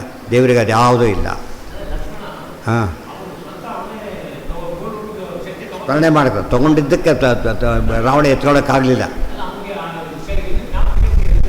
ಅದು ಜ್ಞಾಪಕ ಬಂತಾಗ ತೊಗೊಂಡು ಇವತ್ತು ಹೇಳಿದ್ದು ಕೆಲವು ಜ್ಞಾಪಕ ಬಂದರೂ ತೊಗೊಳ್ಬಾರ್ದು. ಇವತ್ತು ಹೋಗಿ ನೀವು ಚೆಕ್ ಕೊಟ್ಬಿಟ್ಟು SP ಚೆಕ್ ಕೊಡ್ತೀರಿ, ನಿಮ್ಮ FD ದುಡ್ಡಿದೆ, ಆ ಚೆಕ್ ಡಿಸಾನರ್ ಆಗುತ್ತೆ. ಗೊತ್ತಾಯ್ತಾ? ಯಾರಿಗೋ ಕೊಟ್ಟಿರ್ತೀರಿ, ಅದು ವಾಪಸ್ ಬರುತ್ತೆ ಚೆಕ್. ಏನು ಮಾಡಬಾರ್ದು? ಅಲ್ಲಿಂದ ತೆಗೆದು ಕೊಡಬಾರ್ದು. ಅಲ್ಲಿಂದ ಇವನು ಹೇಳಿದರೆ ಮಾತ್ರ ತೆಗಿಬಾರ್ದು, ಅವರೇ ತೆಗಿಬಾರ್ದು. ಇವನು FD ಇರೋದು ಗೊತ್ತಿದ್ರು ಕೂಡ ಇವನು ಬಾಯಲ್ಲಿ ಹೇಳಿದ್ರೆಲ್ಲ ಒಪ್ಪಲ್ಲ. ಸೈನ್ ಮಾಡಿ ಕೊಡಬೇಕದು, ಬಾಂಡ್ ಒಪ್ಪಿಸ್ಬೇಕು. ಸುಮ್ಮನೆ ಫೋನ್ ಮಾಡಿ ಹಿಡಿದು ಆಮೇಲೆ ಹೇಳಿಲ್ಲ ಅಂತ ಗಲಾಟೆ ಮಾಡಬಾರ್ದು. ನಿಯಮಗಳಿದೆ. ಪ್ರಾದುರ್ಭಾವಗತ. ಈ ಸೀಜ್ ಮಾಡ್ಬೇಕಾದ್ರೆ ಹಾಗಲ್ಲ. ಸೀಜ್ ಮಾಡ್ಬೇಕು ಏನು ಮಾಡ್ತಾರೋ ಅವರು? SP ಒಂದು ಎಲ್ಲ ಸೀಜ್ ಮಾಡೋಕ್ಕೆ ನೋಡಿ ಎಷ್ಟು ಡಿಫ್ರೆನ್ಸ್. ಇದಕ್ಕೆ ಕೇಸೇ ಬೇರೆ, ಅದ್ರ ಕೇಸೇ ಬೇರೆ. ಅದು ಆರ್ಡ್ರದು, ಹೈಯರ್ ಆರ್ಡರ್ ಆದ್ದರಿಂದ ಏನು ಮಾಡೋಕ್ಕೆ ಬರೋದಿಲ್ಲ. ಮುಂದೆ ಧರ್ಮ ದೇಹಾವತಾರಾದೇಹೇ ಭೇದ ದೃಷ್ಟಿಶ್ಚ ಸಂಕರ. ರಾಮದೇವರು ಧನುರ್ಧಾರಿಗಳು, ಕೃಷ್ಣ ಚಕ್ರಪಾಣಿ. ರಾಮದೇವ ಚಕ್ರ ಹಿಡಿದಿಲ್ಲ ಆದ್ದರಿಂದ ರಾಮರೂಪಕ್ಕೆ ಚಕ್ರ ಇಲ್ಲ. ನೋಡಿ, ಧರ್ಮ ದೇಹ ಆತನ ಗುಣಗಳೆಲ್ಲ ಬದಲಾಯಿತು. ರಾಮರೂಪ ಕ್ಷತ್ರಿಯ, ವೇದವ್ಯಾಸರು ಬ್ರಾಹ್ಮಣ, ಆದ್ದರಿಂದ ಸ್ವಲ್ಪ ಬೆಟರು, ಹಾಗೆಲ್ಲ ಹೇಳೋಕ್ಕೆ ಹೋಗಬಾರ್ದು. ಯಾವುದಕ್ಕೆ ಯಾವ ವ್ಯತ್ಯಾಸನೂ ಹೇಳಬಾರ್ದು. ಆಮೇಲೆ ಅವತಾರ ಯಾವ ಭೇದ ದೃಷ್ಟಿಶ್ಚ ಶಂಕರ ಅಥವಾ ಒಂದಕ್ಕೊಂದು ತಪ್ಪು ತಿಳ್ಕೊಂಬಿಡೋದು. ಕಂಸ ನನ್ನ ರಾಮರೂಪದಿಂದ ಕೊಂದ ಹಾಗೆಲ್ಲ ತಿಳಿಬಾರ್ದು. ಇಬ್ಬರು ಸಮ ಆದರೂ ಕೂಡ ಒಂದೇ ಆದರೂ ಕೂಡ ಅದು ವಿಶೇಷ ಅಂತಿದೆ. ಅದೆಲ್ಲ ತಿಳ್ಕೊಳ್ಳೋದ್ರೆ ತಪ್ಪಾಗುತ್ತೆ. ಅವತಾರೇಶ್ವಿತಿ ಜ್ಞೇಯಂ ಅವಜ್ಞಾನಂ ಜನಾರ್ದನೆ. ಅವತಾರೇಶ್ವಿತಿ ಜ್ಞೇಯಂ ಅವಜ್ಞಾನಂ ಜನಾರ್ದನೆ. ಇಷ್ಟು ಕೂಡ ಏನಂತ ಕರೀತಾರೆ? ತಪ್ಪು ತಿಳುವಳಿಕೆ ಅಂತ ಕರೀತಾರೆ ದೇವರ ಬಗ್ಗೆ. ಇದಿಷ್ಟು ಒಂದು ಭಾಗ. ಈಗ ತಪ್ಪು ತಿಳಿದು ಏನಾಗುತ್ತೆ ಮುಂದಿನ ಭಾಗ, ಅದು ಓದಿ ಮೇಲೆ ಓದಬೇಕು. ಮುಂದಿನ ಓದಿ ಅದನ್ನು ಓದಬೇಕು, ಅದಕ್ಕೆ ಬರುತ್ತೆ. ಕೊಟೇಶನ್ ಒಂದೇ ಸೇರಿಸ್ಕೊಟ್ಬಿಟ್ಟಿದ್ದಾರೆ. ಏನಾಗುತ್ತೆ ಅವರಿಗೆ? ಮೋಘಾಶ ಮೋಘ ಕರ್ಮಾಣ ಮೋಘ ಜ್ಞಾನ ವಿಚೇತಸಃ ವ್ಯಾಸು ರಾಕ್ಷಸೀ ಮಾಸುರೀಂಚೈವ ಪ್ರಕೃತಿಂ ಮೋಹಿನೀಂ ಶ್ರಿತಾ. ಮೋಘಾಶಾ ಮೋಘಕರ್ಮಾಣ ಮೋಘಜ್ಞಾನಾ ವಿಚೇತಸಃ ರಾಕ್ಷಸೀ ಮಾಸುರೀಂಚೈವ ಪ್ರಕೃತಿಂ ಮೋಹಿನೀಂ ಶ್ರಿತಾ. ಮೋಘಾಶರು ಏನರ್ಥ? ಅವರ ಆಸೆ ಯಾವುದು ಈಡೇರೋದೇ ಇಲ್ಲ. ತಪ್ಪು ತಿಳುವಳಿಕೆ ಫಲ ಇದೆ. ತಪ್ಪು ತಿಳ್ಕೊಂಡು ಏನಾಯ್ತು ಅವ್ರಿಗೀಗ? ಅವ್ರು ಹೊಂದ್ಕೊಂಡಿದ್ದು ಏನು ಕೆಲಸನೂ ಆಗೋದಿಲ್ಲ. ಮೋಘ ಕರ್ಮಾಣ ಮಾಡಿದ್ದೆಲ್ಲ ವ್ಯರ್ಥ. ದುರ್ಯೋಧನ ಪುಂಡರೀಕ ಯಾಗ ಮಾಡಿದ, ಅದು ರಾಶಿಯಾಗಿ ಈಕ್ವಲೆಂಟ್ ಯಾಗ. ಒಂದು ತಿಂಗಳ ವಂಶ, ಒಂದು ವರ್ಷದ ವಂಶ ನಿರ್ವಂಶ ಮಾಡ್ಕೊಂಡು ಮೋಘ ಕರ್ಮಾಣ ಮಾಡಿ ಕರ್ಮ ಎಲ್ಲ ವ್ಯರ್ಥ ಆಯಿತು. ಕರ್ಮ ಮೋಘ ಜ್ಞಾನ ಅವರ ತಿಳುವಳಿಕೆ ಪಾಂಡಿತ್ಯ ವೇಸ್ಟ್. ಅದು ಅವರೆಲ್ಲ ದಡ್ಡರಲ್ಲ, ಭಾರಿ ವಿದ್ವಾಂಸರು ಅವರೆಲ್ಲ. ಹೇಳಿದ್ದಾರೆ ಬಿನ್ ಲ್ಯಾಡನ್ ದಡ್ಡ ಅಲ್ಲ, ಅವನು ಮಹಾ ದುಷ್ಟ, ಭಾರಿ ಬುದ್ಧಿವಂತ. ಯೋಚನೆ ಮಾಡಲಾರ್ದ ಮಾಡಿ ಹಾಕ್ಬಿಟ್ಟ. ವಿಚೇತ ಸಹ ಅವ್ರ ಬುದ್ಧಿ ಸರಿ ಇರೋದೇ ಇಲ್ಲ. ಯಾಕೆ? ಇದರಲ್ಲಿ ತಪ್ಪು ತಿಳುವಳಿಕೆಯ ಫಲ ಇದೆ. ಅದಕ್ಕೆ ನಾವು ಯಾವಾಗಲೂ ಯಾತ್ರೆ ಜನ ದಡ್ಡರಾಗ್ತಾರೆ ದಿವಸಕ್ಕೆ ಅಂದರೆ ದೇವ್ರ ಬಗ್ಗೆ ತಪ್ಪು ತಿಳ್ಕೊಂಡಿದ್ದು ಎಲ್ಲಿ ಎಕ್ಸ್ಟೆಂಡ್ ಆಯ್ತದೆ? ಈಗ ಲೋಕದೆಲ್ಲ ತಪ್ಪಲಿಕ್ಕೆ ಶುರುವಾಯ್ತು. ಅಲ್ಲಿ ಸರಿ ಮಾಡ್ಕೋಬೇಕು. ಯಾವಾಗ ನೀರು ಪ್ರವಾಹ ಇಲ್ಲಿ ಬಂದಿದೆ ಅಂದರೆ ಇದನ್ನು ನೀರು ತೆಗಿತಾ ಕೊಡಬಾರ್ದು, ಅಲ್ಲಿಂದ ಕಟ್ ಮಾಡಬೇಕು ಫಸ್ಟ್. ಅವಾಗ ಆಟೋಮೆಟಿಕ್ ನಿಂತು ಹೋಗ್ಬಿಡ. ರಾಕ್ಷಸೀ ಮಾಸುರೀಂಚೈವ ಪ್ರಕೃತಿಂ ಮೋಹಿನೀಂ ಶ್ರಿತಾ. ಮೂಢ ಅಂತ ಹೇಳಿದ್ದು ಎಕ್ಸ್ಪ್ಲೇಷನ್. ಯಾತಕ್ಕೆ ಮೂಢರು ಅಂದರೆ ಇವತ್ತು ಎರಡು ರೀತಿ ಮೂಢತನ ಬರುತ್ತೆ. ಅರ್ಜುನನಿಗೆ ಒಂದು ಏನು ಬಂತು? ಅಜ್ಞಾನ ಬಂತು, ನಾವು ಯುದ್ಧ ಮಾಡೋದೇ ಅಂತ. ಅವೇ ಸರಿಗೆ ಹೋಗ್ಬಿಡ್ತು. ಅದು ಇವ್ರದ್ದು ಹಾಗಲ್ಲ, ಸ್ವರೂಪದಲ್ಲೇ ಇರುತ್ತೆ ಅಂತ. ಇವರು ಮೂಢತನ ಎಲ್ಲಿದೆ? ಸ್ವರೂಪದಲ್ಲೇ ಇದೆ. ರಾಕ್ಷಸೀ ಮಾಸುರೀಂಚೈವ ಪ್ರಕೃತಿ ಮೋಹಿನೀಂ ಶ್ರಿತಾ. ಅದು ಮೋಹಿನಿ ಪ್ರಕೃತಿ, ರಾಕ್ಷಸಿ ಪ್ರಕೃತಿ. ಅಂದರೆ ಇದು ನೋಡಿದರೆ ಒಂದು ಪ್ರಕೃತಿಯಾದ ಸ್ವಭಾವ ಅಂತ ಅರ್ಥ. ಸ್ವಭಾವದಲ್ಲೇ ಹಾಗಿದ್ದಾರೆ. ಮೋಹಿನಿ ಮೋಹ ಬೇರೆ ಜೊತೆಗೆ. ಮೊದಲೇ ಕುರುಡ, ಅವನಿಗೆ ಮತ್ತೆ ಬೇರೆ ತಗ್ಗುದಿನಗಳು ಉದ್ದಕ್ಕೂ ಕೂಡ. ಸುಮ್ಮನೆ ನಡೆದು ಸೇರಿದ್ರು ಲೆಕ್ಕ ಬರೋದಿಲ್ಲ ಅವನಿಗೆ. ಗುಡ್ಡ ತಿಳಿಯುತ್ತೆ, ಹೇಗಾಗತ್ತೆ? ಎಕ್ಸ್ಟರ್ನಲ್. ಇದು ಇಂಟರ್ನಲ್ ಪ್ರಾಬ್ಲಮ್, ಎಕ್ಸ್ಟರ್ನಲ್ ಪ್ರಾಬ್ಲಮ್. ಮೋಹಿನೀಂ ಶ್ರಿತಾಹ. ಇದೆಲ್ಲ ಸರಿ ಸ್ವರೂಪ. ಎಷ್ಟು ವಿಷಯ ಬಂದಿದೆ ಅದರೊಳಗೆ. ದೇವ್ರ ಬಗ್ಗೆ ತಿಳಿದವರು ಏನಾಗುತ್ತೆ ಹೇಳ್ತಾರೆ. ತಿಳಿದ್ರೆ ಏನಾಗುತ್ತೆ ಹೇಳಿದರು, ತಿಳಿದವ್ರು ಏನಾಗುತ್ತೆ ಹೇಳ್ತಾರೆ. ಅದು ಕಂಪಲ್ಸರಿ. ಇವತ್ತು ಕೆಲವು ವಿಷಯ ಓದಿದರೆ ಲಾಭ ಇದೆ, ಓದೋದ್ರೆ ನಷ್ಟ ಇಲ್ಲ. ಯಾವುದು ಓದಿದರೆ ಲಾಭ, ಓದಿದ್ರೆ ನಷ್ಟ ಅಂತಾರೆ. ಅದು ಕಂಪಲ್ಸರಿ ಅಂತ ಅರ್ಥ. ಆಗಿದೆ ಈಗಾಗಲೇ, ಆಗಿ ಹೋಗ್ಬಿಟ್ಟಿದೆ. ಒಬ್ಬೊಬ್ಬರಿಗೆಲ್ಲ ದೇಶಕ್ಕೆ ಜಗತ್ತಿಗೆ ಆಗೋಗ್ಬಿಟ್ಟಿದೆ. ದೇವತೆಗಳು ತಪ್ಪು ತಿಳ್ಕೊಂಡ್ರು ಅವರಿಗೂ ಪನಿಷ್ಮೆಂಟೆ, ತಪ್ಪು ತಿಳ್ಕೊಂಡ್ರು ಕೂಡ. ಫಲಮಹ ಮೋಘಾಶಾ ಇತಿ ವೃಥಾಶಾಹ. ಅವರಿಗೂ ತಪ್ಪು ತಿಳ್ಕೊತಾರೆ, ಇವರು ತಪ್ಪು ತಿಳ್ಕೊತಾರೆ. ಆದರೆ ಅವರಿಗೆ ದುರ್ಗತಿ ಆಗೋದಿಲ್ಲ, ಇವರು ದುರ್ಗತಿ ಆಗುತ್ತೆ. ಯಾತಕ್ಕೆ? ಅಲ್ಲ, ಅವರ ಸ್ವರೂಪದಲ್ಲಿರೋದ್ರಿಂದ ಹೇಳಿದ್ದಾರೆ. ಕಣ್ಣು ಕಾಣೋರಿಗೆ ಕ್ಯಾಟ್ರಾಕ್ಟ್ ಬಂತು ತೆಗಿಬೋದು, ಕುರುಡಿಗೆ ಹೇಗೆ ತೆಗಿಲಿಕ್ಕಾಗತ್ತೆ? ಸ್ವರೂಪದಲ್ಲೇ ದೋಷ ಇದೆ. ಆದ್ದರಿಂದ ಇವ್ರು ತೆಗಿಲಿಕ್ಕೆ ಬರುತ್ತೆ ಅವ್ರನ್ನ. ಏನು? ಇಲ್ಲ ತಪ್ಪು ಮಾಡೇ ಮಾಡ್ತಾರೆ. ತಪ್ಪು ಮಾಡ್ತಾರೆ, ತಿದ್ಕೋತಾರೆ, ಪ್ರಾಯಶ್ಚಿತ್ತ ಮಾಡ್ಕೋತಾರೆ, ಅದೆಲ್ಲ ಮಾಡ್ತಾರೆ. ಇವು ತಪ್ಪು ಅಂತ ಒಪ್ಕೊಳ್ಳೋದಿಲ್ಲ ಫಸ್ಟು. ಯಾವ ಕಾಲಕ್ಕೂ ಸಾಯ್ಬೇಕಾದ್ರೂ ಒಪ್ಕೊಳ್ಳಿ, ನಾವು ಮಾಡಿದ್ದೇ ಸರಿ ಅಂತ ಹೇಳ್ತಾರೆ. ವೃಥಾಶಾಹ ಭಗವದ್ವೇಷಿ ಆಶಾಸಿತಂ ಆಮುಷ್ಪಿಕಂ ನಾ ಕಿಂಚಿದಾಪ್ಯತೆ. ಇಲ್ಲಿ ಎಷ್ಟು ಚೆನ್ನಾಗಿ ಬರೀತಾರೆ ಆಚಾರ್ಯರಂದರೆ, ನಮಗೀಗ ಹಾಗೆ ಅನಿಸೋದಿಲ್ಲ. ಆ್ಯಕ್ಚುಲಿ ತಪ್ಪು ತಿಳ್ಕೊಂಡ್ರೆ ಸುಖವಾಗಿದ್ದಾರೆ, ಹೌದಲ್ಲ? ಇನ್ಫ್ಯಾಕ್ಟ್ ಸರಿಯಾಗಿ ತಿಳ್ಕೊಂಡ್ರೆ ಜಾಸ್ತಿ ಸುಖವಾಗಿದ್ದಾರೆ ಅವರೆಲ್ಲ, ತಪ್ಪು ತಿಳ್ಕೊಂಡವರೆಲ್ಲ. ಅದಕ್ಕೆ ಜನಕ್ಕೆ ಕನ್ಫ್ಯೂಷನ್ ಶುರುವಾಗ. ಅಲ್ಲ, ತಪ್ಪು ತಿಳ್ಕೊಂಡು ಸುಖವಾಗಿದ್ದಾರೆ, ಸರಿ ತಿಳ್ಕೊಂಡು ಒದ್ದಾಡ್ತಿದ್ದೀವಿ, ಏನು ಮಾಡಬೇಕು ಇದಕ್ಕೆ ಅಂತ ತಕ್ಷಣ ಉತ್ತರ ಕೊಡ್ತಾರೆ. ಪದ ಇಲ್ಲದೆ ಹೋದರೆ ಇದು ನಮ್ಗೆ ಕನ್ವಿಷನ್ ಬರ್ತಿರಲಿಲ್ಲ. ಏನದು? ಅದು ಅಂದ್ಕೊಂಡಿದ್ದು ಯಾವುದೂ ಆಗೋದಿಲ್ಲ, ಕರ್ಮ ವೇಸ್ಟ್ ಆಗುತ್ತೆ. ಅಂದರೆ ಭಗವದ್ವೇಷಿಭಿ ರಾಶಾಚಿತಂ ಆಮುಷ್ಮಿಕಂ ನ ಕಿಂಚಿದಾಪ್ಯತೆ. ಅಲ್ಲೇನೂ ಸಿಗೋದಿಲ್ಲ. ಇವತ್ತು ಪರೀಕ್ಷೆಯಲ್ಲಿ ವಿದ್ಯಾರ್ಥಿ ಚಕ್ಕರ್ ಹೊಡೆದು ಕ್ರಿಕೆಟ್ ಮ್ಯಾಚ್ಗೆ ಹೋಗಿಬಿಟ್ಟ, ಮೇಲ್ನೋಟಕ್ಕೆ ಡಿಫ್ರೆನ್ಸ್ ಕಾಣಿಸೋದಿಲ್ಲ. ಮತ್ತು ಮರುದಿವ್ಸ ಬಂದು ಫ್ರೆಂಡ್ಸ್ಗೆಲ್ಲ ಹೇಳ್ತಾ ಇರ್ತಾರೆ, ಅವ್ನು ಹೀಗೆ ಹೊಡೆದ ನಾವು ಹೋಗ್ಬೇಕಾಗಿತ್ತು ಅವ್ರು ಗೊತ್ತಿರ್ತಾರೆ. ಅಷ್ಟು ಮಟ್ಟಿಗೆ ಎಕ್ಸ್ಪ್ಲೇನ್ ಮಾಡ್ತಾ ಗೊತ್ತಿರ್ತಾರೆ. ಅಲ್ಲಿ ಲಾಸ್ಟ್ ಎಕ್ಸಾಮ್ನಲ್ಲಿ ಗೊತ್ತಾಗಿದೆ, ಎಕ್ಸಾಮ್ ಅದು ಅಷ್ಟು ಪಲ್ಟಿ ಹೊಡೆದಿರ್ತಾರೆ. ಯಾಕೆ? ಅದು ಇಲ್ಲಿ ಮಿಸ್ ಮಾಡ್ಕೊಂಡು ಅರ್ಥ. ಅದಕ್ಕೆ ಯಾವಾಗ ತಿಳ್ಕೊಂಡಿರ್ಬೇಕು, ಆ ಕ್ಷಣಕ್ಕೆ ಕೆಟ್ಟದಾಗದಾಗ ಯಾರು ಕೆಟ್ಟದೇ ಮಾಡ್ತಿರಲಿಲ್ಲ. ಕರೆಂಟ್ ಯಾಕೆ ಸಾಮಾನ್ಯ ಮುಟ್ಟೋದಿಲ್ಲ ಜನ, ತಕ್ಷಣ ಹೊಡೆಯುತ್ತೆ, ಆದ್ದರಿಂದ ಕರೆಂಟ್ ಮುಟ್ಟೋದಿಲ್ಲ. ಅದು ಬೇರೆದನ್ನು ಮುಟ್ಟಕ್ಕೆ ಹೋಗ್ತಾರೆ. ಯಾಕೆ ಇವು ಸ್ಮೋಕ್ ಮಾಡ್ತಾರೆ, ಯಾಕೆಂದರೆ ಅದು ಬರೋದು ಭಾಳ ನಿಧಾನವಾಗಿ ಬರೋದು ಕ್ಯಾನ್ಸರ್. ಕೆಲಸಕ್ಕೆ ಇವ್ರಿಗೆ ಬರೋದೇ ಇಲ್ಲ, ಮಕ್ಕಳಿಗೆ ಮೊಮ್ಮಕ್ಕಳಿಗೆ ಬರುತ್ತೆ. ಎಲ್ಲಿ ತಕ್ಷಣ ಫಲ ಕೊಡುತ್ತೋ ಆ ಕೆಲಸ ಯಾರೂ ಮಾಡೋದಿಲ್ಲ. ಅದಕ್ಕೆ ದೇವ್ರು ಏನು ಮಾಡಿದ್ದಾನೆ, ಪುಣ್ಯ ಕೂಡ ಹಾಗೇನೆ. ಕೆಟ್ಟದ್ದು ತಕ್ಷಣ ಫಲ ಕೊಟ್ಟಿದ್ರೆ ಯಾರು ಕೆಟ್ಟದ್ದು ಮಾಡ್ತಿರ್ಲಿಲ್ಲ. ಪುಣ್ಯ ತಕ್ಷಣ ಫಲ ಕೊಟ್ಟೋಕ್ಕಾಗಿದ್ರೆ ಎಲ್ಲರೂ ಪುಣ್ಯನೇ ಮಾಡ್ತೀವಿ. ಸ್ವಲ್ಪ ವೇಟ್ ಮಾಡಬೇಕು, ಸ್ವಲ್ಪ ವೇಟ್ ಮಾಡಿದ್ರೆ ಗೊತ್ತಾಗುತ್ತೆ, ಓ ಎಷ್ಟು ತಪ್ಪಾಯ್ತಲ್ಲ ಅಂತ ಗೊತ್ತಾಗುತ್ತೆ. ಅದಕ್ಕಾಗಿ ಆಮುಷ್ಮಿಕ ಅಂತ ಪದವು, ಐಹಿಕ ಅಂದರೆ ಇಲ್ಲಿದು, ಆಮುಷ್ಮಿಕ ಅಂದರೆ ಅಲ್ಲಿದು. ಯಜ್ಞಾದಿ ಕರ್ಮಾಣಿ ಚ ತೇಷಾಂ ಪೃಥೈವ. ಇಲ್ಲೇನೋ ಭಾರಿ ಚೆನ್ನಾಗಿ ಯಜ್ಞ ಮಾಡಿ ದಕ್ಷತೆ ತೊಗೊಂಡು ಹೊಳ್ತಾ ಇದ್ದಾರೆ, ಎಲ್ಲ ನಡೆದೋಗ್ಬಿಡುತ್ತೆ. ಏನು ಫಂಕ್ಷನ್ ಹೇಳ್ತಾರೆ, ಮುಂದೆ ಗೊತ್ತಾಗುತ್ತೆ ಏನೂ ಇಲ್ಲ ಇಲ್ಲಿ. ಅಜ್ಞಾನಂಚ ಕೇನಾಪಿ ಬ್ರಹ್ಮರುದ್ರ ಇವೆಲ್ಲ ತಿಳ್ಕೊಂಡಾಗ ಸಂಶಯ ನಿವಾರಣೆ ಕರೆಕ್ಟ್. ಅದು ಇವತ್ತು ವಿದ್ಯಾರ್ಥಿ ಫೇಲು ಅಂತೇಳಿ ಮಧ್ಯೆ ಅನೌನ್ಸ್ ಮಾಡೋಕ್ಕೆ ಹೋಗೋದಿಲ್ಲ, ಎಕ್ಸಾಮ್ ಆದಮೇಲೆ ಮಾಡೋದು. ಆದರೆ ಅಲ್ಲಿ ಫೇಲ್ ತಯಾರಿ ನಡೆಸಿದ್ದಾನೆ ಎಂಬುದು ಗ್ಯಾರಂಟಿ. ಅದೇ ರೀತಿ ನೀವು ಮುಂದೆ ಹಾಳಾಗಿ ಆಗ್ತಾರೆ, ಯೋಚನೆ ಮಾಡೋಕ್ಕೆ ಹೋಗಬಾರ್ದು. ಜ್ಞಾನಂಚ ಕೇನಾಪಿ ಬ್ರಹ್ಮರುದ್ರಾದಿ ಭಕ್ತ್ಯಾದ್ಯುಪಾಯೇನ ಕಿಂಚೆ ಕಶ್ಚಿತ್ ಪುರುಷಾರ್ಥಂ ಆಮುಷ್ಮಿಕ ತೈರಾಪ್ಯತೆ ಇತ್ಯರ್ಥ ವಕ್ಷತಿ ಚ. ಈ ದೇವರ ತಂಟೆನೇ ಬೇಡ. ಬ್ರಹ್ಮರುದ್ರಾದಿಗಳ ಭಕ್ತರಾಗಿಬಿಡೋಣ ಅಂದರೆ ಆದವ್ರಿಗೆ ಕೂಡ ಏನು ಕಾಣಿಸ್ತು, ಹಿರಣ್ಯಕಶಿಪು ಅವರ ಭಾಳಷ್ಟು ಮೆರೆದ್ರು ಅವರು, 3 ಲೋಕದ ಲೂಟಿ ಎಲ್ಲ ಮಾಡಿಬಿಟ್ರು. ಆಮೇಲೆ ಏನಾಯಿತು, ಜಗತ್ತಿನ ಕುಖ್ಯಾತ ವ್ಯಕ್ತಿಗಳ ರೆಕಾರ್ಡ್ ಆಗಿಬಿಟ್ರು, ದುರಂತವನ್ನು ಕಂಡು. ಫಾರ್ ದಿ ಟೈಮ್ ಬೀಂಗ್ ಅವ್ರು ಮೆರೀತಾರೆ, ಬಟ್ ತುಂಬ ದಿವಸ ಮೆರೀಲಿಕ್ಕಾಗೋದಿಲ್ಲ, ಹೋಗಿಬಿಡುತ್ತೆ. ಕಶ್ಚಿತ್ ಪುರುಷಾರ್ಥಂ ಆಮುಷ್ಮಿಕ ತೈರ, ಒಟ್ಟಿನ ಮೇಲೆ ಆಮುಷ್ಮಿಕವಾದ ಫಲ ಅವರಿಗೆ ಸಿಗೋದಿಲ್ಲ. ಇದು ಭಾಳ ಇಂಪಾರ್ಟೆಂಟ್. ವಕ್ಷತಿ ಚ ತಾನಹಂ ದ್ವಿಷತಃ ಕ್ರೂರಾನ್ ಸಂಸಾರೇಶು ಇತ್ಯಾದಿ. ಮೋಕ್ಷಧರ್ಮ ಉದಾಹರಣೆಗೆ ಒಬ್ಬರು ಯಾರೋ ಒಬ್ಬರು ಬರೋ ಕೋಟಾ ಸರ್ಟಿಫಿಕೇಟ್ ಕೊಟ್ಟು ಯಾವುದೋ ಲೆಕ್ಚರ್ ಕೊಟ್ಟು ಸೇರ್ಕೊಂಬಿಟ್ಟ ಅಂತ ತಿಳ್ಕೊಂಡು ಕೊಟ್ಟು ಕೆಲಸ ಸಿಕ್ಕೋಯ್ತು, ಕೋಟಾ ಸರ್ಟಿಫಿಕೇಟೇ. ಉಳಿದೋರು ಅಂದ್ಕೊಂಡ್ರು ನಾವು ಕಷ್ಟಪಟ್ಟು ಓದಿದ್ವಿ, ನಾವು ಕೋಟಾ ಸರ್ಟಿಫಿಕೇಟ್ ಕೊಟ್ಟು ಆಗ್ತಿತ್ತೇನೋ ಅಂಥೇಳಿ. ಬಟ್ ಯಾವ ಸಿಕ್ಕಾಕತ್ತಾರೋನು ಪಾಠ ಮಾಡಿ ಅಲ್ಲ, ವೆರಿಫಿಕೇಷನ್ ಬಿಟ್ಟು ಬರೋದೇ ಇಲ್ಲ ಅವರಿಗೆ. ಅರ್ಥ ಆಯ್ತಲ್ಲ, ಬರೀ ಕೂತೋಗೋದಾಗಿದ್ದರೆ ಎಲ್ಲಿ ಬೇಕು ಕೆಲಸ ಮಾಡೋದಾಗಿತ್ತು, ಮಾಡಬೇಕಲ್ಲ. ಆ್ಯಕ್ಚುಲಿ ನಡೆದಿರೋ ಕೇಸ್ ಅದು, ಗೊತ್ತಾಯ್ತಾ, ಆ್ಯಕ್ಚುಲಿ ನಡೆದಿರೋದು. ಬೆಹಬೀಲ್ದಲ್ಲಿ ಸಂಸ್ಕೃತ ಲೆಕ್ಚರ್ ಅಪಾಯಿಂಟ್ಮೆಂಟ್ ಆಗಿಬಿಟ್ಟು ಅದು ಖುಷಿ. ಅದು ಮೇಲೆ PhD ಆತ, ಅರ್ಥ ಆಯ್ತು ನಿಮಗೆ, PhD ಬೇರೆ ಕನ್ವಿಷನ್ ಸೆಲೆಕ್ಟ್. ಆಮೇಲೆ ಒಂದು ತಿಂಗಳಲ್ಲಿ ಮತ್ತೆ ಡಿಸ್ಮಿಸ್ ಮಾಡಿ, ಯಾಕೆಂದರೆ ಓದ್ಲಿಕ್ಕೂ ಬರ್ತಾಯಿಲ್ಲ ಅಂತ, ಪಾಠ ಮಾಡಿ ಓದಲಿಕ್ಕೆ ಬರ್ತಾಯಿಲ್ಲ.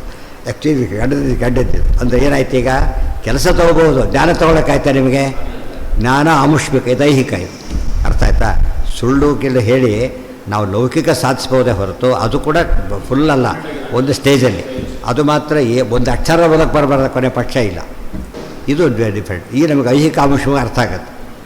ಸರ್ಟಿಫಿಕೇಟ್ಗಳಿಂದ ನೀವು ಈ ರೀತಿ ಬಾಹ್ಯ ಮೋಸ ಮಾಡಬಹುದೇ ಹೊರತು ಒಳಗೆ ಮೋಸ ಅದು ಮಾಡೋದಾಗಿದ್ರೆ ಮೋಸ ಆಗೋದೇ ಇಲ್ಲ. ಅದು ಅವ್ನು ದುಡ್ಡು ಕೊಟ್ಟರೆ ಜ್ಞಾನನೂ ಬರೋದಾಗಿದ್ದರೆ, ಸರ್ಟಿಫಿಕೇಟ್ ಜೊತೆ ಜ್ಞಾನನೂ ಬರೋದಾಗಿದ್ದರೆ ಯೋಚನೆ ಇರಲಿಲ್ಲ. ಹಾಗೆ ಬರೋದಿಲ್ಲ. ಅದು ಎಲ್ಲಿಂದ ಬರಬೇಕದು? ಸಾಧನೆ ಮಾಡೇ ಬರಬೇಕು, ಬೇರೆ ರೀತಿ ಬರೋದಿಲ್ಲ. ಅಮುಷ್ಯ ಅಮುಷ್ಮಿಕ, ಅಮುಷ್ಮಿನ್ ಅಂತ ಹೇಳೋದಿಲ್ಲ, ಅಲ್ಲಿದು. ಇವನು ಅವನು, ಗೊತ್ತಾಯ್ತಾ? ಅದು ಎರಡರ್ಥನೇ ಇದೆ. ಮುಖ್ಯವಾಗಿ ಐಹಿಕ ಆಮುಷ್ಮಿಕ ಅನ್ನೋ ಪದ ಉಪಯೋಗಿಸ್ತೀವಲ್ಲ, ಅಲ್ಲಿ ಕ್ಲಿಯರಾಗಿ ಗೊತ್ತಾಗುತ್ತೆ. ತಾನಹಂ ವಿಷತಃ ಕ್ರೂರಾನ್ ಸಂಸಾರೇಶು ಇತ್ಯಾದಿ. ಅದಕ್ಕೆ ಕೇನಾಪಿ ಹಾಗಿದ್ದರೆ ಅಂತೂ ಇವರು ಕರ್ಮ ಹಾಳು ಮಾಡುತ್ತೆ ಅಂತ ಆಯಿತು. ಕರ್ಮ ಅಲ್ಲ, ದೇವರೇ ಪನಿಷ್ಮೆಂಟ್ ಕೊಡ್ತಾನೆ. ಪಿಕ್ ಪ್ಯಾಕೆಟ್ ಮಾಡಿದರೆ ಪಿಕ್ ಪ್ಯಾಕೆಟ್ ಪನಿಷ್ಮೆಂಟ್ ಕೊಡೋದಿಲ್ಲ. ಏನು ಕೊಡುತ್ತೆ? ಪೊಲೀಸ್ನವ್ನು ಕೊಡ್ತಾನೆ, ಯಜಮಾನ ಇದ್ದಾನೆ, ಕಂಪ್ಲೇಂಟು ಅವನು ಡಿಕ್ಲೇರ್ ಮಾಡ್ತಾನೆ. ಆದ್ದರಿಂದ ಅಲ್ಲಿ ಚೇತನಗಳ ವ್ಯಾಪಾರ ಇದೆ.